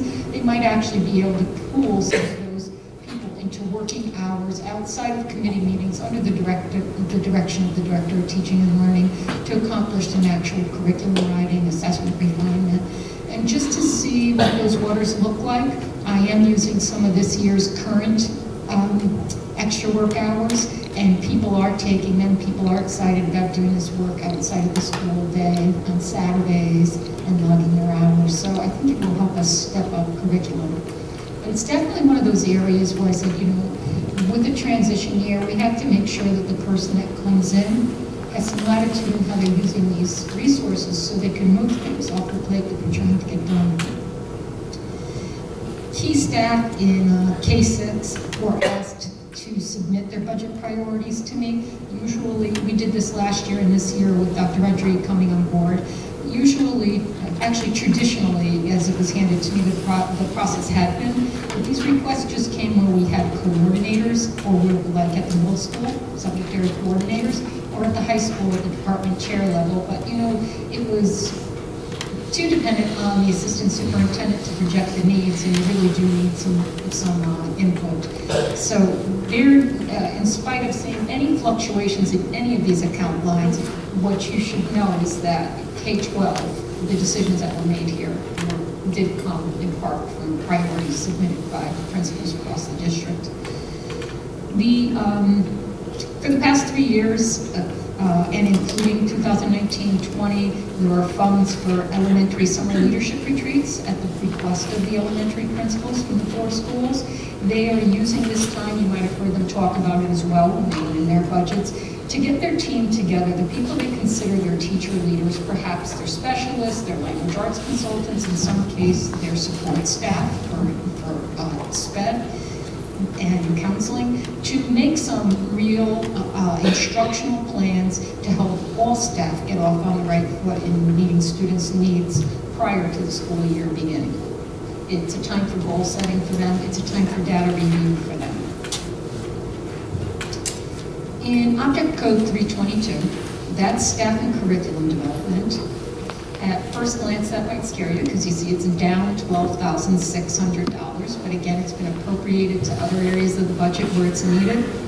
But I believe that the reduction in this account, or shall I say the reallocation out of this account, which is more accurate, should have minimal impact, and there's a couple of reasons for that. One is that we now have a 2-year history of me bringing in nationally renowned authors Kate and Maggie Roberts to do some literacy coaching at our middle school and Reed.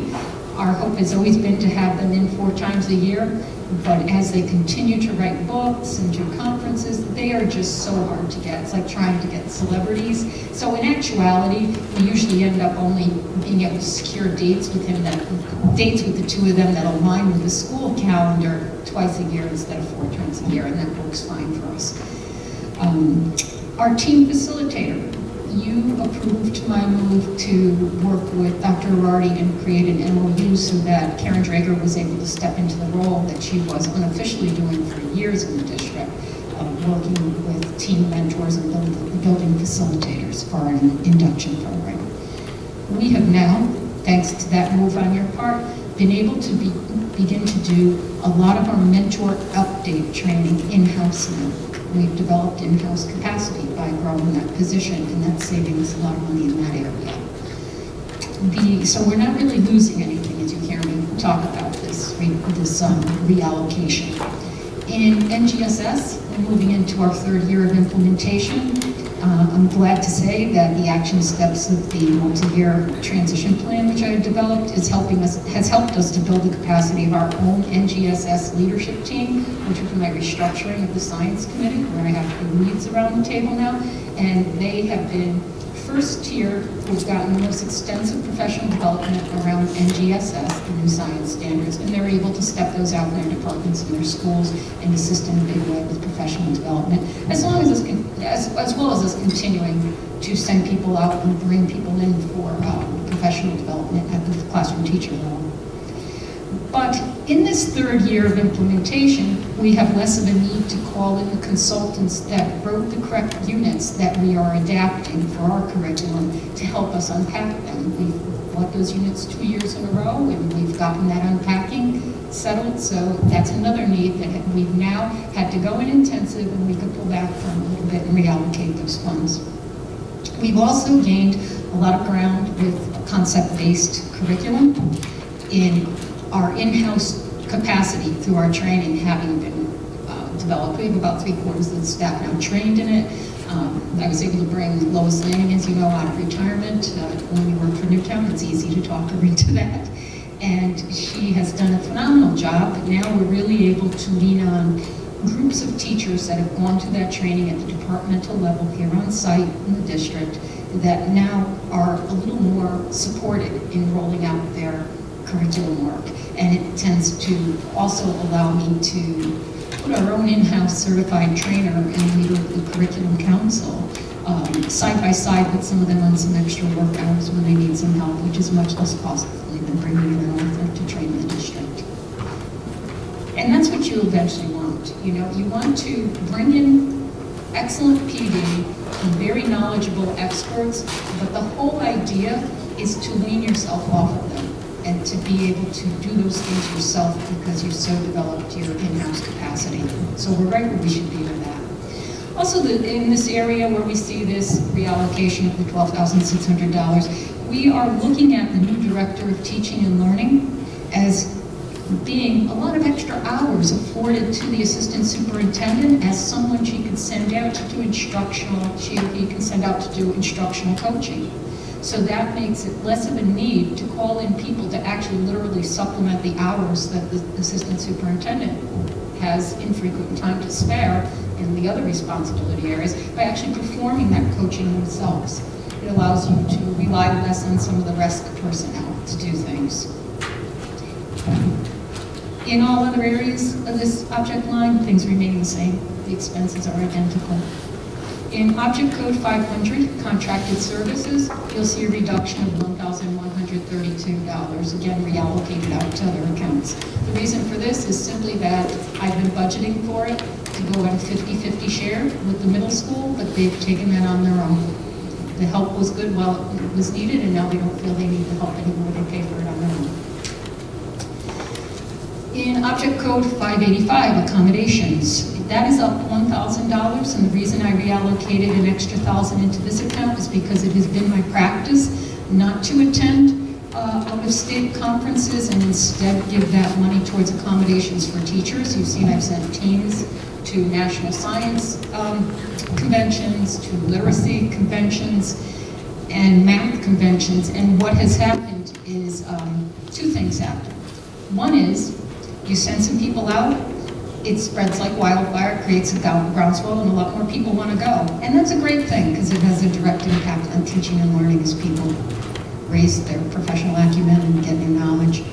But I don't think it's fair to assume that this is what should be done for a new assistant superintendent, particularly with another position of the director of teaching and learning. I think we don't know what experience level that person will be at, what their comfort is. It's afforded to the contract, so they should have that in there at their discretion if they want to use it differently. But we should reserve it as long as it's in a contract for someone. In Object Code 611, here's another one that looks big. It is a reallocation down of $10,025. And quite frankly, what's been happening here is if you were to follow across on the front page of my budget and look at the way this supply account has steadily increased under my administration, what you won't find there is that the year I came in, supplies were at only $18,000 a year. And we've had a lot of new initiatives from the state, including a new testing system that we're trying to adapt to. So what you need to look at here is it went from what you don't see, $18,000 that first year it came, and then it went to $30,000 at my request, to $36,000, and currently it's at $54,000, and actually up to $63,000 because I had to do a transfer in for some things that occurred. But through this investment, I'm confident that I've been able to level off some of the deep needs that we had. So in speaking with specialists and the people I regularly interact with that are at the forefront of instruction in our district, I'm confident that we've equalized a lot of areas in terms of resources. And what we're working now is on the human capital that we have here, to the PD accounts and things like that. So in this case, we've addressed needs in literacy assessment and instructional materials, and we should be fine with what we have in this account now. It's about time to see that start to go down until more mandates come in place and such.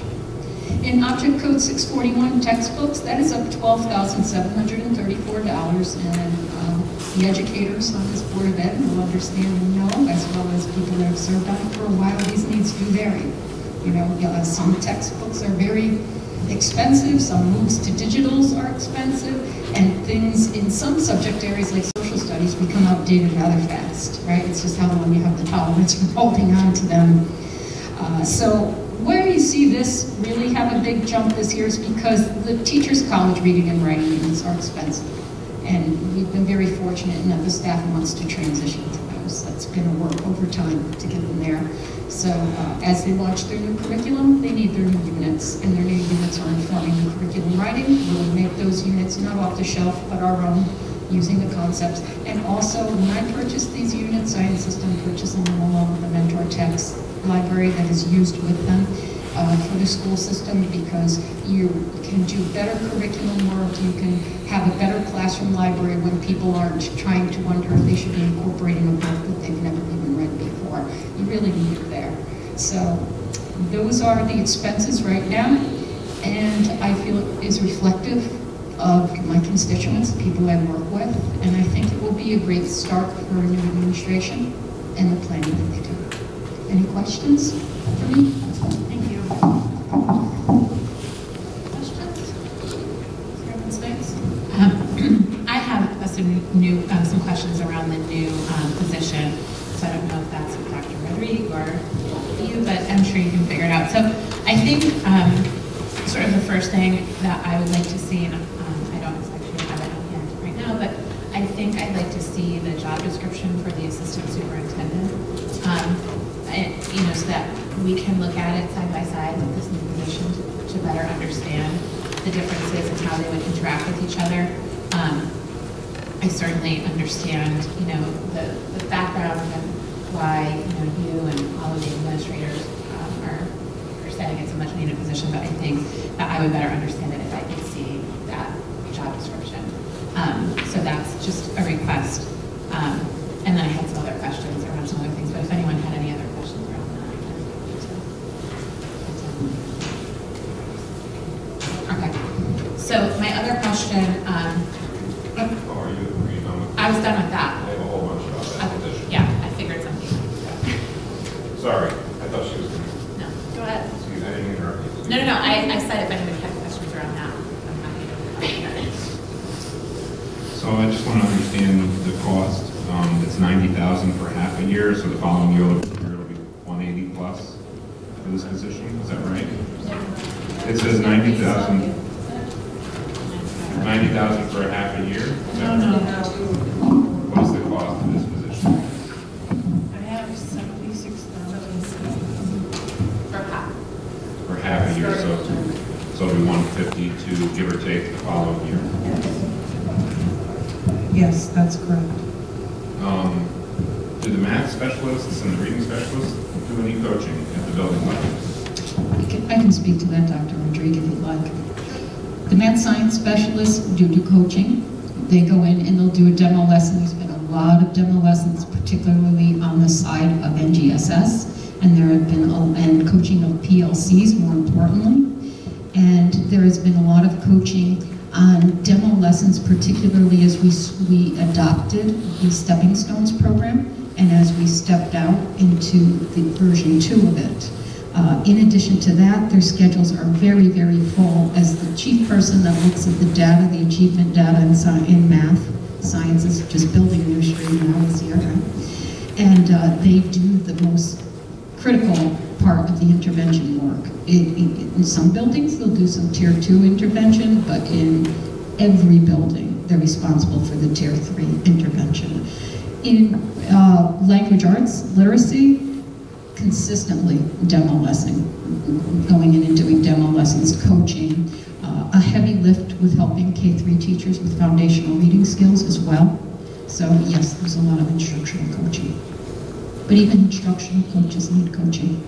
I was just going to say that because I just met with the principals across the district today, as I mentioned earlier in my superintendent's report. And while they do a lot of work supporting students, as Mrs. Davila said, with respect to serving, that is a huge part of their role. What they're finding, though, is, as Mrs. Davila just said, they need direction, they need guidance. There are so many new initiatives going on. That's a big piece of what this particular job would support, this role would support. Getting into not just the classrooms, but working with our teacher leaders and our specialists across the district. I mean, to Ms. Harriman-State's point, I'm wondering why we need assistant superintendent and a director of teaching and learning. That seems like a lot of administration, and we're looking at class sizes in some schools that are, I think, high or close to high, and I'm worried that we're spending money. This position, I'm wondering how this directly benefits those kids. Can I speak to that to begin? Okay, so on the other side of the fence, I'm 14 years in central office administration and an inclusive career of 28 years in education, having come from the business world before. So I'm old. One thing I will tell you is that having served in that type of position, there is a lot of deep work that can be done, and the work you do with those adults, and the work you do going and watching teachers interact with students and giving feedback has a direct link. It's not indirect on student learning.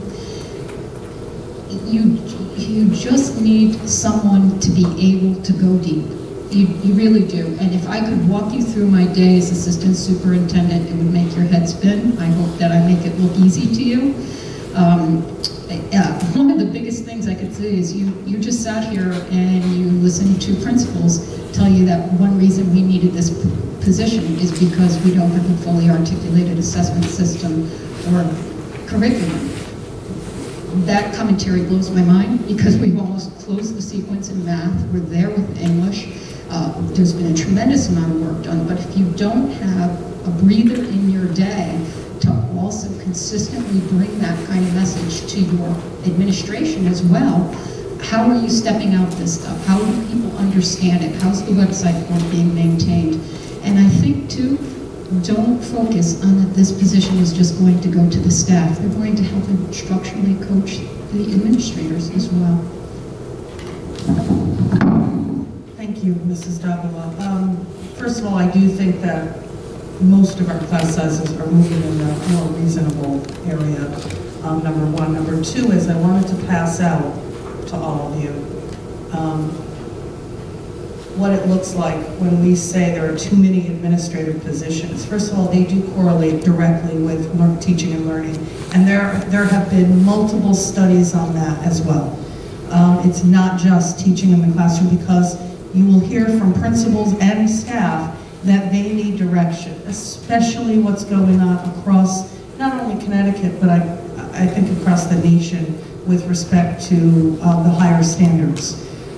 One of the things I did was I wanted you to see how overstaffed or understaffed are we when it comes to administration. Here are not only those districts in our DIRG, but also in the Western Connecticut group. So places like Danbury are not in our DIRG, but we meet regularly.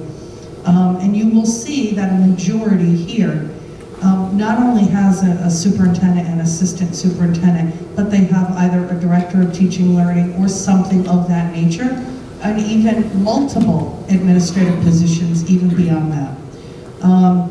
And I did highlight one particular regional school that has not just a teaching and learning director, but multiple administrative positions at a lower level.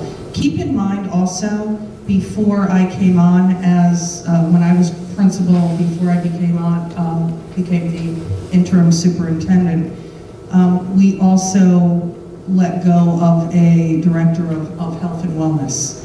And that was a central office position. That particular position handled all of the safe school climate work that was going on in the committee. And at that point was working with parents in terms of, we have a new credit in health now. There were parents who were coming forward about issues with the health curriculum. That particular person, which was Judy Blanchard at the time, handled all of that.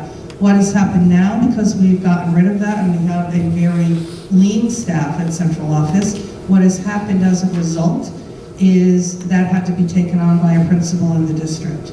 So there's just one example of how we're pushing things to other administrators, and it's, again, it's becoming an issue. When you're talking about the role between an assistant superintendent, they're clearly different. They work collaboratively, so I almost say it's symbiotic, but they certainly get out to support not only the assistant superintendent, but are able to get to the committee meetings, to direct the principals, the teacher leaders, to actually meet with them and to get into the classroom. So that particular role I see is probably one of the most important things we're going to have in this budget. And I know that this isn't just my request. This has been talked about and discussed by our whole administrative team, even when I was a principal at the time. Can you explain the reasoning behind having it start in January instead of at the beginning of the fiscal year? Because having a new assistant superintendent coming on board, we figured it would be most helpful if that new assistant superintendent would be able to help in the hiring of the director of teaching and learning. And Jean and I spoke about this at length. And it wasn't just more palatable because it would be cost effective, half a year, but it also was structurally a good approach, so that that new assistant superintendent would be able to hire that new person or help in the hiring of that person. Does that answer your question? Can I say it's beyond the relationship too, because we've spent a lot of time talking about the relationship, but as I reflected on it in between our talks, and I haven't gotten back to you, something I think about is, think about a new assistant superintendent coming on board. You don't know yet if they have any central office experience, right? And they might. If they do, they're from outside, right? If they don't, they're from inside. Either way, there's a big walk. That person has to spend the first couple of months, at least the first quarter of the marking period, getting in and getting to see the schools. We know the other buildings tangentially, but until you're in the role and you go out there and you establish those relationships, you observe what's going on, you see what the resources are, you account for things, you really don't know, outside of a generalized job description, what it is you're going to direct that new person to come and do when they come on board. You've got to know who you're looking for based on your systemic needs. I'm fond of saying over the years in district administration that when you're in central office, you tend to have a crow's nest view for your periscope, and as bright and talented as you are as school-based personnel, your periscope narrows to about a drinking straw. You can understand some of the things, but you really don't understand fully how one thing begets another thing and has a domino effect. And if you want a cohesive system that works, I think you've got to let somebody get in, take a few months, experienced or not, to get to know the district and the needs, to know who they're looking for to meet those needs, and then to have an idea in place for how they're going to step that person out to make it happen. Yeah, that was why, I'm sorry. The .1s that were in that you saw that we took out, there was a reason. I know when Dr. Arardi was here, I was principal, and I was on actually the hiring committee with Jean, at least for one of those. The whole purpose behind that was to give more support because we saw things were falling. And it's a huge job in a district this size. It really is. I guess, and you bring that up. So I guess my concern is if we're putting the person in January, is that, does it make cost sense, but does it also, is the person really going to be able to do what they need to do in that short period of time towards the end of the school year? And also, I have concerns about reducing those .1 positions for the first half of the school year. So, so will we have no support for the first half of the school year with a new assistant superintendent? Well, I can tell you that I've met with each one of the .1s to get their take on it. And one of the things they said to me, first of all, they're completely in support as well because they realize they cannot even get out of their buildings. So we knew when that was put in place that it would be very difficult because it was a first step, it really was. And that was always, I think, even the previous superintendent's intention, was start something, get a first step.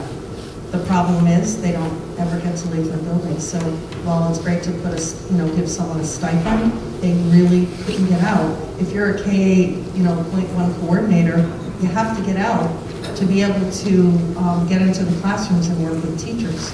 So it ended up becoming more of just a support to Jean during committee meetings.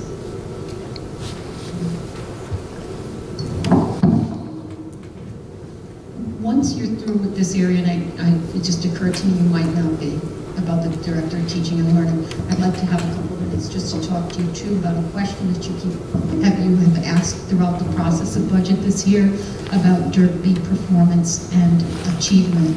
I'd like to give you a perspective on student results and the assessments. So you tell me when you're ready for that. Did you have more questions on the teaching and learning? Yeah, okay. My concern is this, and maybe you can address it and ease my concern. If we're going to bring on a new assistant superintendent, and as Jean said, give them a few months to figure things out, they have a budget that's already in place that they're going to have to figure out how it works.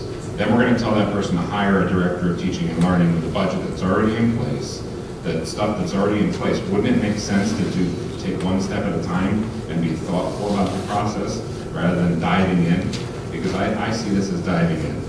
I really do. I see this as bringing in a new assistant superintendent, giving them 4 or 5 months to figure it out, and then they have to hire a director of teaching and learning, and then they have to figure it out. What are they going to really accomplish in the second half of the school year? In all honesty, they'll begin writing their budget in October. It's a whirlwind when you first step in. I was also going to say, the assistant superintendent, you The mean? assistant superintendent will begin on the proposed budget for the next year in October. So you really have to get out there in August and know what's going on. and just so you know, that individual will not be the only person hiring that director. It will be a team approach, but it gives the new assistant superintendent time to sort of get his or her feet wet, understand the nuances of the district and what's needed, what the gaps are, where the strengths are, and then be able to be a part of that collaborative process of hiring the new director. What if the new assistant superintendent comes in and decides they don't want a director of teaching and learning? You will never see that happen, trust me. We are very under-resourced in our central office in terms of curriculum. You won't see that happen. If you do, call me and tell me because I want to laugh. Actually, I think in most cases, that would turn more assistant superintendents away from Newtown because we are one of the few districts this size that, again, they've seen, all you have to do is just keep tabs on Newtown and see that you've gotten rid of a director of health and wellness. There is no other central office support, and there are in many other districts. Are there any other questions on the director of teaching and learning? My understanding from longtime employees too, people that have been with us for years that we highly regard as teachers, is that this has been a discussion going on for about a good 20 years now. So just to add to that, in curriculum and instruction, we've had this discussion since I've been on the board. And when Dr. Arardi was adding those .1 positions, we were strongly behind adding this position rather than doing the .1 pieces. But, so it's not just staff that's been talking about it, it's board of education members who've been talking about it for years as well. Okay, so, yes, Mr. Cole. Does this position need to be at this particular level? Is there any way to, like, I see that, what's the difference per se maybe than this, as far as experience-wise, with this and this assistant superintendent, or like the certification they might need or not need, like could you possibly bring it in at a different level, not as big as the expense? You It's mean still outside possibly of the just as admin- effective. You mean outside of the administrative role? So it's not a full, is that what you mean? I guess, or does, saying administrator, does that already mean that it's $150,000 a year job? I mean, No, but so- there are administrative salaries, so it's very different from a stipend like the .1 or a .5 in a teacher salary or contract. And the reason for it is you want this person to have the ability to be a support, but also a supervisory role and an evaluative role, because that also helps out when the need arises, because we all evaluate.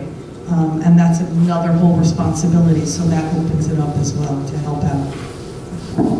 I've counseled Dr. Rodriguez that in my last 2 positions that were similar to that level, that a way I was utilized a lot, even though I don't know how deeply we'll choose to do it here, when I'm gone, is if principals had a staff member that was really having trouble reaching students, struggling in their content knowledge, struggling in their approach, and it can happen.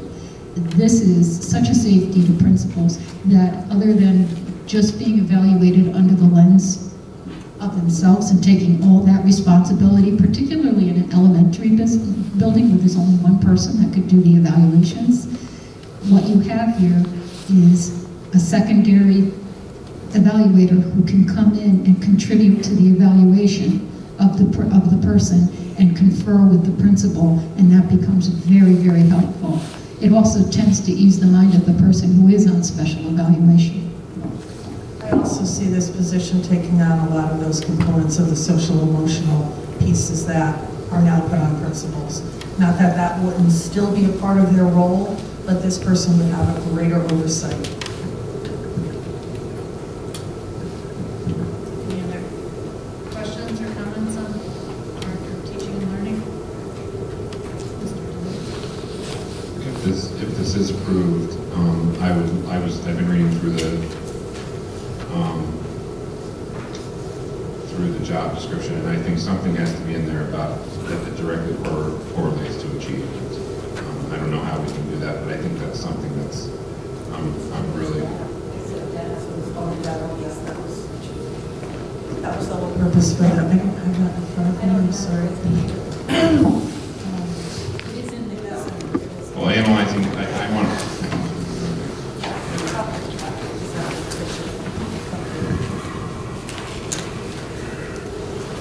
So what you're saying is just clearer in terms of performance, because that was the whole, another important, I think, part of this role is just that. We're not doing enough with data analysis, and this person would help a great deal guiding not only the principals or the school leaders, but the teachers as well in that area. And that's why that's in there.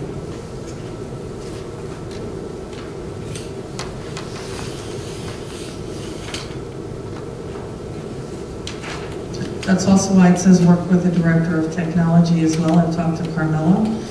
This person would certainly work with not only Carmela, but the whole technology group across the district in starting to look at digital tools and how we're using them, and how it is helping, hopefully in the future, to impact teaching and learning.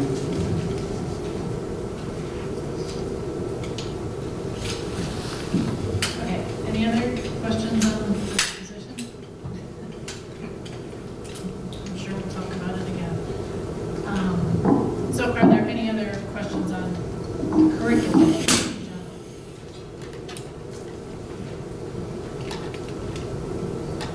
Hi, I'm just going through the detailed contracted services of the detail for staff and curriculum Can you give me a development. page number quickly? Just on pages 176 and 177. Okay. So I know we have a lot of workshops that teachers are going to, and I know we have speakers who come in order to talk to staff. I do notice that we have a on-site coaching for the NGSS CREC, you see where I'm talking about, the $3,000? About halfway down page 177 is on-site coaching. Okay, let me get there.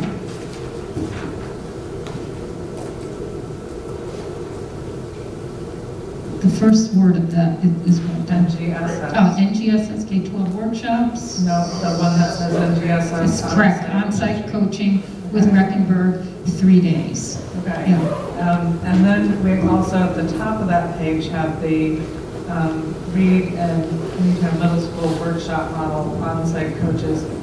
Is that for readers, writers workshops? Yes, the Reed Middle School one are those renowned authors I talked about, Kate and Maggie Roberts. So are they actually going into the classroom and working with teachers?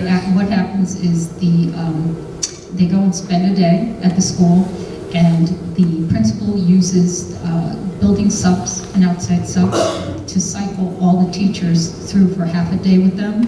So everybody gets a half day with them before they switch grade level groups to another grade.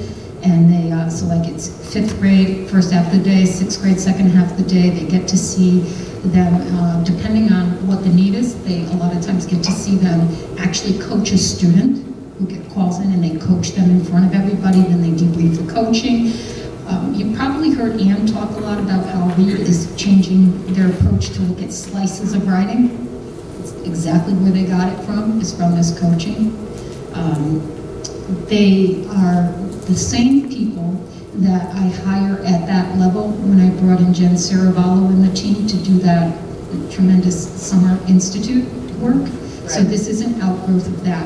At the elementary level, the language arts consultants bring it back and work with their groups. At the middle and the high school level, they actually come in and they work deeply with these people. So when you say they work with their groups, what do you mean by that? Like, what kinds of activities are done as a result of bringing that information back from going the language arts consultants at the elementary level? Yeah. Okay, so for instance, the very first year I brought in Jen Saravallo was always the keynote and always the organizer with me.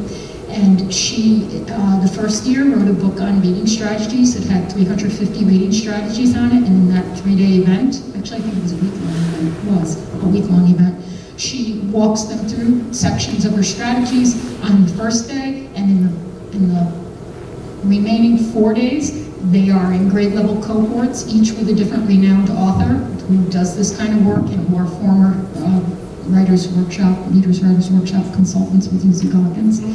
And they show them how to do things like work in student conferencing. They show them how to maintain notes that help to move a student forward. They show them how to move a student out of getting stuck at a particular reading level.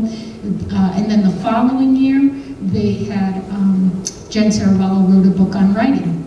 So, yeah, so she showed videos of that, and they debriefed what was happening, they tried activities, and then for the next 4 days, they worked with these grade level cohorts, with these renowned authors, and together with their peers, they tried some of the writing strategies, they made goals about what they were going to bring back to the classroom, and they had a suggestion about keeping writers' notebooks, and what happened then is the language arts consultants at the elementary level, for example, went back and they met some time on their own, didn't even ask to get paid for it. That's how excited they were. And they wrote goals around how they would develop a writer's notebook and bring it to the schools, and then they met with all their PLCs at the schools at the start of the school year and implemented it. So anytime that we have coaches who come in and observe and work with teachers in their own classrooms, from the outside, the outside, it's difficult to do. I just tried to do that with the word work with Pearson. It's expensive for one thing, so it's hard to maintain. It costs, for instance, $9,000 for me to cycle all K through 4 teachers through some basic boot camp visit with Pearson consultants on how to do that program. We wanted to bring them into the classroom, but the bottom line is subs to get them in there was going to be tough, so what we did instead is they came, then they had a group, they did some input, if you will. Here's what we want you to learn. Then they chose a teacher who knew in advance, and at an appointed time, they went to that teacher's room. Everybody came to the room, and they observed this person doing a demo lesson, and then they came back to the group, and they debriefed, and they did some plans around it. And in between, they looked around and saw what the instruction looked like. But the kind of deep thing you're talking about, we're not supporting that right now. That's done to the language arts consultants.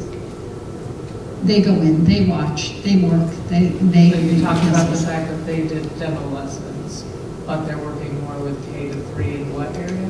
The language arts consultants or these Yeah, outside the language consultants? arts. The language arts consultants No, did demo the language arts leaders in the schools. Those are the language arts consultants, okay? They, in the case of the first year Jen Saravallo, when they came back, yes, they got together on their own after that. Teachers were all at this institute too, but they got together outside of it and they came up with a game plan how they were going to infuse these things. And at Reed, what happened is the reading teachers and the language arts specialists, the reading specialists that came to that summer institute also made plans about what they were going to do with their writing rubric, and they came and they instituted that and stepped that out. And then they had the benefit of working with the author that they worked with in the summer institute. So are they in the classroom watching teachers teach and giving them feedback on how they're implementing the program? In some levels, it works differently. In our elementary levels, they're in the classrooms all the time, helping to guide people. In the Reed, they treat it as an invitation. You know, there's a lot of teachers there to get to, and the middle school, and if a teacher has a need, then they go in and they work with that teacher, and they help address that need and bring them resources and things of that nature. They also do PD at the building, and they work with the PLCs to hold them accountable for strategies and to suggest strategies based on data.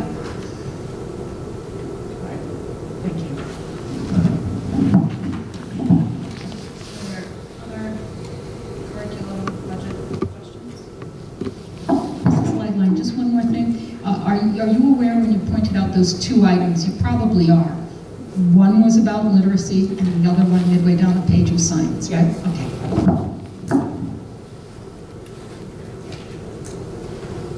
Jean, I think you said in your presentation that you built this budget with latitude because you don't know how it's actually going to be implemented. Am I correct on that? What I'm trying to get across is when I looked at things that we had proceeded beyond the cost of a launch, which is always more expensive, those kinds of initiatives, I recouped some of that money and reallocated it in other areas that would allow the person to set a vision and move committees forward to other projects, to maybe bring in some things that they want to have done based on the needs that they're seeing with this deeper look. So it's latitude in that way. I'm very interested in seeing the foundational work that I've done continue. I mean, you don't back up the Queen Mary overnight.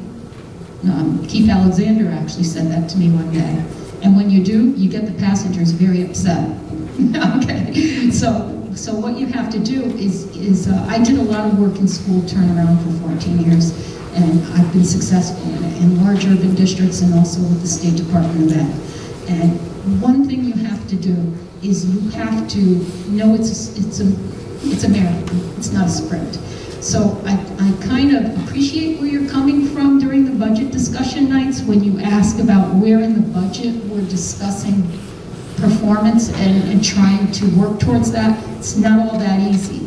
This is the kind of thing that starts high, like your strategic planning, like your transition planning that you do, like we did for NGSS, like we did on the district transition plan. It's the kind of thing that finds its way into a plan for a PD program that you do, like some of the things we did. One of the first things I did when I came in is I conducted a 28-person assessment inventory project. And I gave you a 14-page report on that so that we could know exactly every curriculum-based measure that we were giving in the district, because there was no guide for me, and every district benchmark, and then we could analyze if it was being used for the purpose for which it was intended by research, or if we needed to move away from it and recoup some instructional hours. So I guess what I'm trying to say is, although we want to see improvement overnight, you have to seed in high-level strategic moves And then you have to be dogged about keeping your nose to the grindstone and seeing them through. So some of the things we've done, you're not going to want to move away from, like concept-based curriculum, right? Like beginning to look at our data, like knowing what our levels are for curriculum development, a review of resources. Those are the high leverage things that go beyond a classroom strategy that will have improvement over time.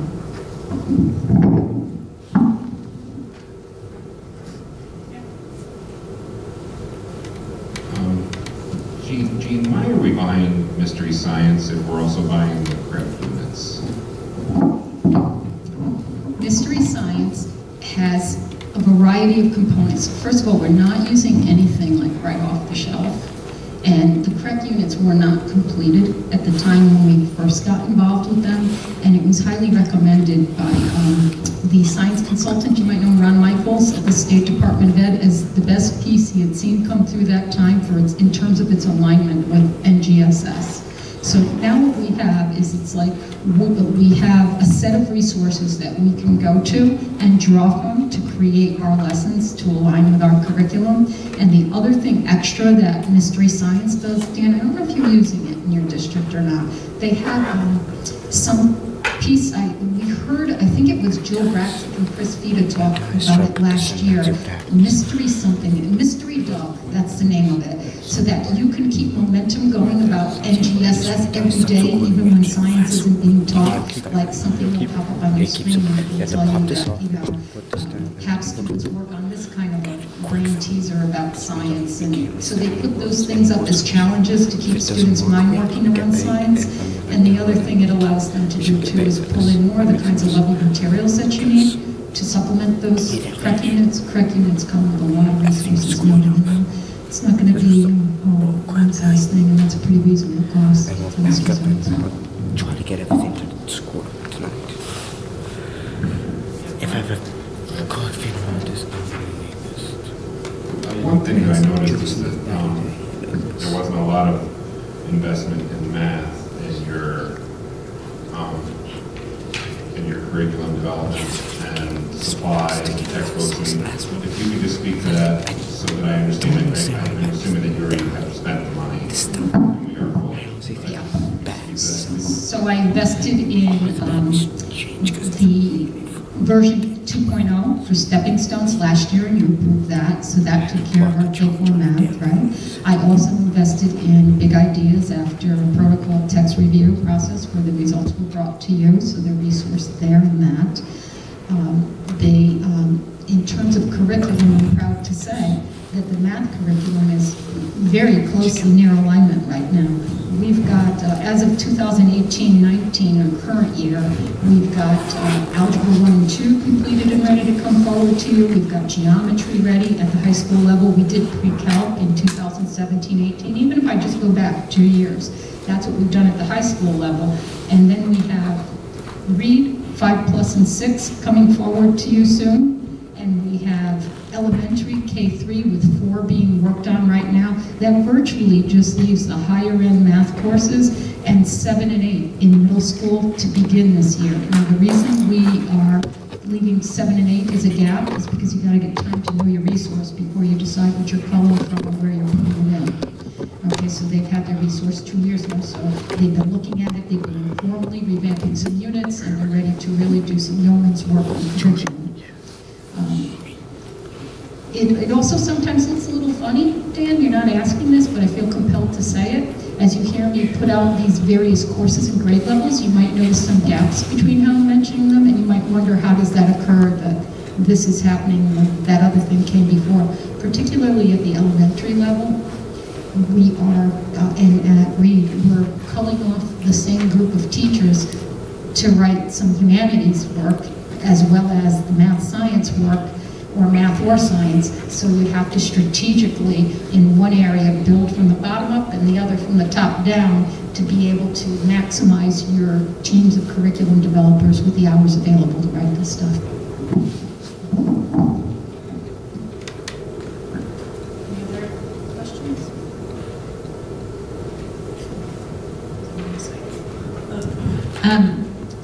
I'm looking at the contracted service services on page 176. So my first question is around Panorama, and I know that we sort of revamped some of the questions, and I'm just wondering if that investment is getting us a higher level of results from both parents and students and staff. I mean, how's that working? Okay, so Panorama is a very robust platform, okay? And 2 years ago, they began talking to me about the SEL scale of questions, and I was very interested in those, but we were just learning to roll out Panorama. They have moved away from some questions that they felt weren't giving them meaningful data. They've also retorqued the way that results are reported to make it more useful to them too. I believe that the principals find that this is something they have at their fingertip, that they can sift through and they can look at where their areas of need are, and each of the principals that I evaluate actually sets a goal, a parent goal around the survey and a student goal around the survey. Is it the best? No, but it's a lot better than what the state was recommending. Right, and I know we got a report on that, but I just wanted to make sure that we're utilizing it to as best as we can. It also has a piece on it too, that what your data says, if you're not happy with that data or you feel it's a place to grow on, you could click that and there's tools to address it. And our principals using that? The principals are using that, and they really find it's useful. We are looking at, do we need to give it every year? That's become because you start to see the same data. And so they're thinking perhaps every other year. First of all, to have to do that in the community anyway, for anyone to have to answer that survey again and again, you start to see similarities in the data. Right, okay. My other question was around the DIBELS. So can you explain, I'm just wondering why we're screening 250 students per school. That can't be, I mean, can you just explain why? We're screening K4. The state mandated through legislation 2 years ago that you had to choose an approved tool, and this was part of their work on dyslexia. And they made a list of what's approved as a curriculum measure and a reading foundations measure. And we decided when the first year we worked with it, K3, about mid-year, people began saying, boy, this would be useful data for our 4th grade. And it also moves up to that level because it's a progress monitoring tool as well.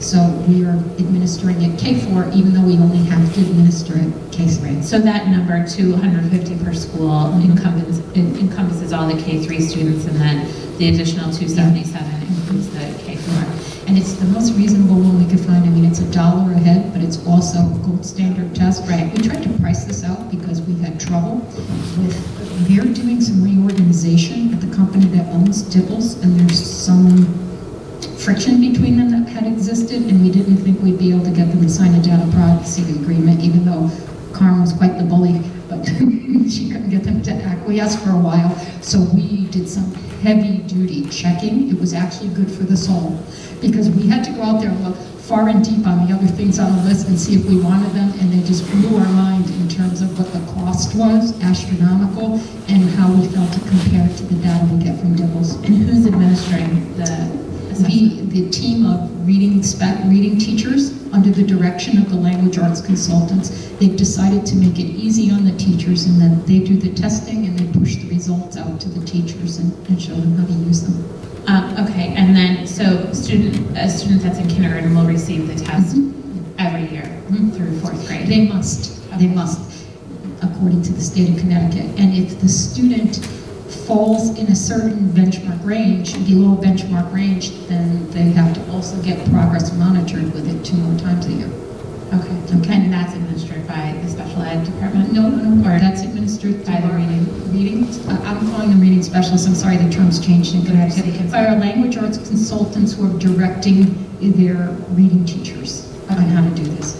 I believe there might be some paras involved too, but I'm not quite sure, so I don't want to commit to saying that. But at some point, it becomes the student gets an IEP, or, I mean, what happens is that if there's a handoff that a student's been recommended for evaluation, that is one of the strands of data that Deb Peterson's team looks at. Okay. Thank you.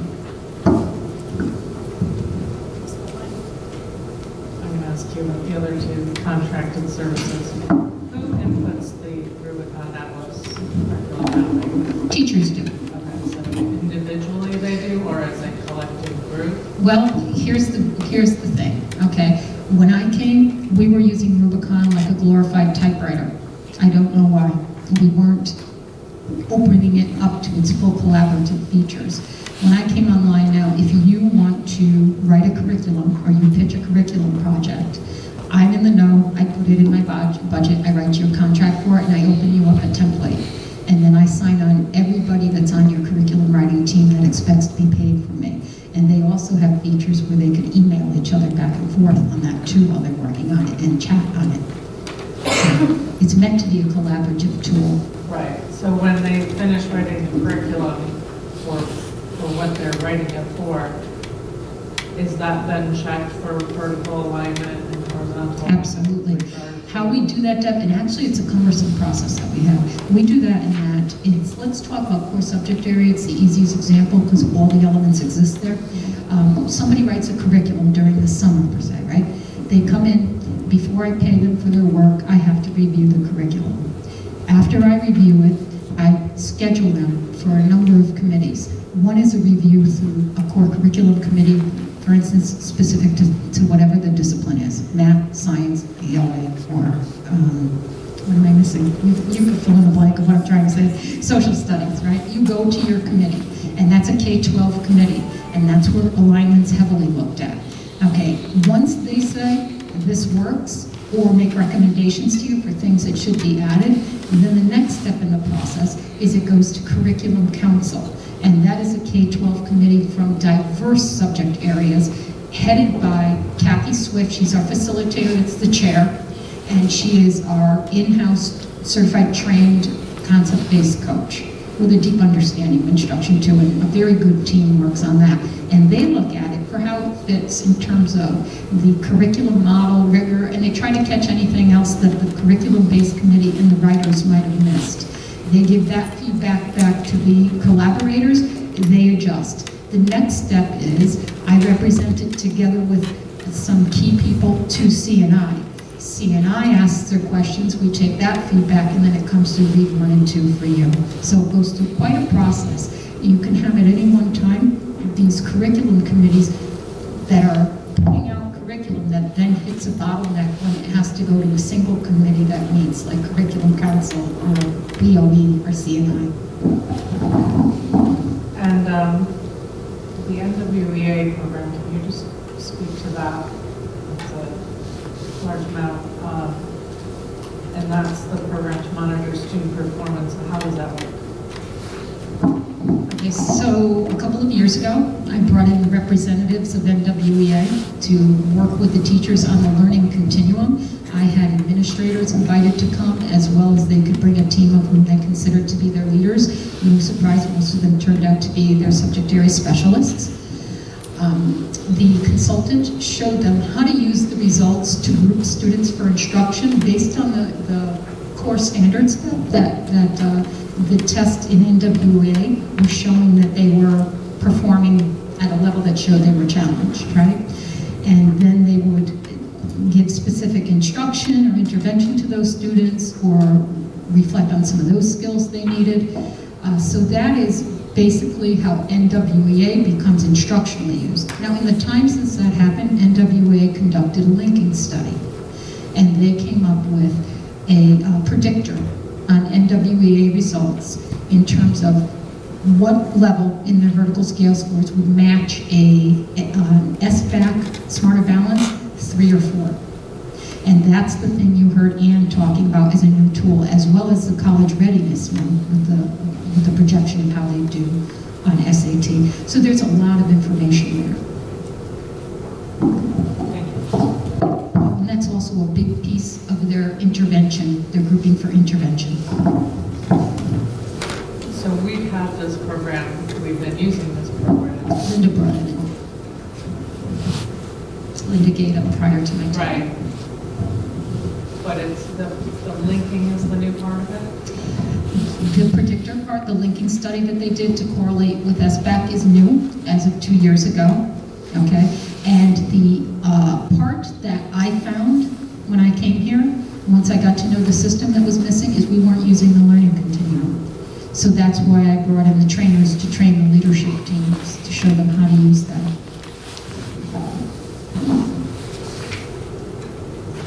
Are there any other questions? I have a question. On page 175, we have an increase in world language. And I'm just wondering where that, no? I have no idea, that's a Ron question, I guess, or It's a Lori staffing. question. So. Is that how we're using the person that's helping with EL? That's a world language coordinator? Is that where that comes from? No, from documentary?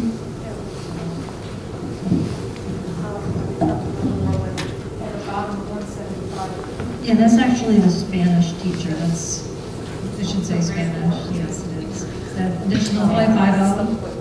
Oh, that's .50? So what's, I think she's also asking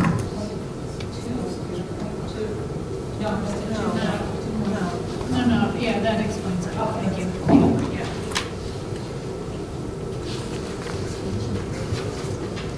All right. Any other questions? All right, and you had mentioned, that you wanted to address the data and the questions that were coming up in general around the data. Did you want to take a minute to do that? So I found your question intriguing last year and this year, and I began kind of working with it based on numbers that Dr. Rajiv presented last year at budget time of the per pupil expenditures during 16-17. And I lined up the data, and you're going to be surprised, maybe not. I see no correlation. What happens is, let me give you some examples, okay? Greenwich ranks number 1 in 16-17 for their per pupil expenditure. They were spending $21,211. Number 1, right? Wouldn't you expect that they should be top of the pack, right? In English, the first year they were 12th, and then they were 9th. In math, 8th and 7th. Bethany is number 2 ranked for the highest per pupil expenditure, $18,387. 20th in ELA, 18th in ELA the next year, 12th in math, 13th in math. Madison, number 3 in spending, $18,095. 21st in ELA, 22nd in ELA, 18th in math, 19th in math. Monroe, 11th in spending at $16,686. 4th in ELA, 7th in ELA. That's good investment, right? They didn't pay a lot, and they did higher than the people that were at the top end of it, right? And in math, they were 12th, about what they were in the ranking for per pupil, and 17th in math the next year. Newtown, 14th ranking as a DERG in 16-17. We were paying out $16,506. We were 19th in ELA in 16-17, 16th in ELA in 17-18. We were 14th in math in 16-17 and 16th in math in 17-18, just about where our per pupil expenditure is, but you can't say they're correlated because when you look at everything around it, it doesn't match. Avon, last one I'll give you, 15th in spending, $16,239, and boy are they bargain shoppers because they were number 3 in ELA and then number 6 in ELA, number 3 in math, number 4 in math. But the interesting thing that happens as well, no, these are my notes, these are just my notes. The interesting thing that happens as well is there's almost an inverse relationship. The people that are doing worse, well not worse, that are lagging in SBAC, right? They're doing great in SAT. Like you've got Greenwich, well, bad example, but let me give you Madison. I was telling you they were like 21st and 22nd in ELA. They were number 2 in ELA in SAT. They were number 5 in math. Okay, and in Newtown's case, we were number 5 in ELA and number 4 in math. So it gives you a lot of pause to think, even though the SAT is now under the direction of David Coleman, who's one of the authors of the ELA standards, core standards. and he made a big to-do about how they were aligning with the core standards. What's really happening between these two tests? They're aligned, but they're very different kinds of tests, and one is computer adaptive. So this is in response to the question regarding whether there's a return on investment in our per pupil spending, right? Yeah, I'm looking.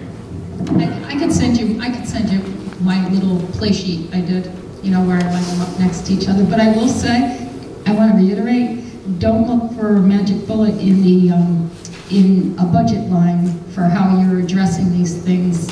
It's really a systemic thing that you do over time with high leverage actions.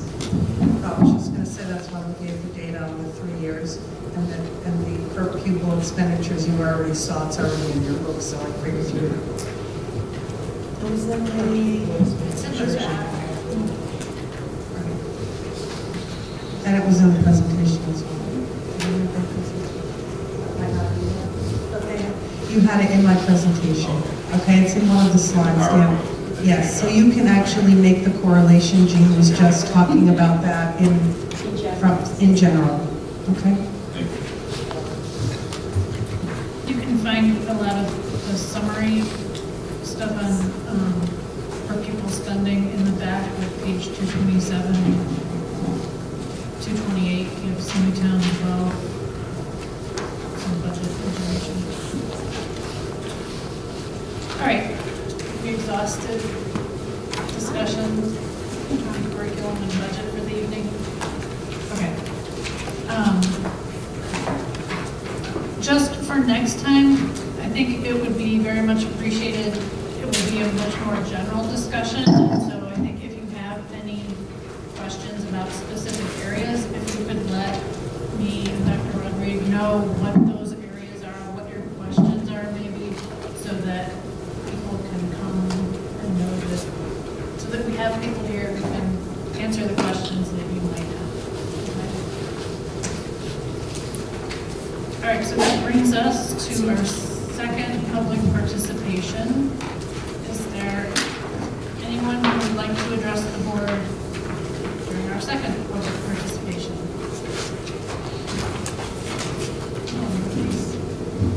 Okay, we'll close out public participation then.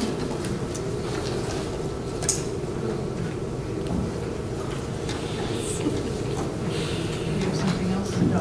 Okay. And I will then entertain a motion that the Board of Education go into executive session to discuss security cameras and technology, and invite in Dr. Rodriguez, Mr. Biankowski, Mr. Fontano, and Ms. Pompeo. Mr. Crusoe makes a motion, Mr. State seconds the motion. All those in favor? Aye. Any opposed? So it passes unanimously, but we're going to take a 5-minute break before we go into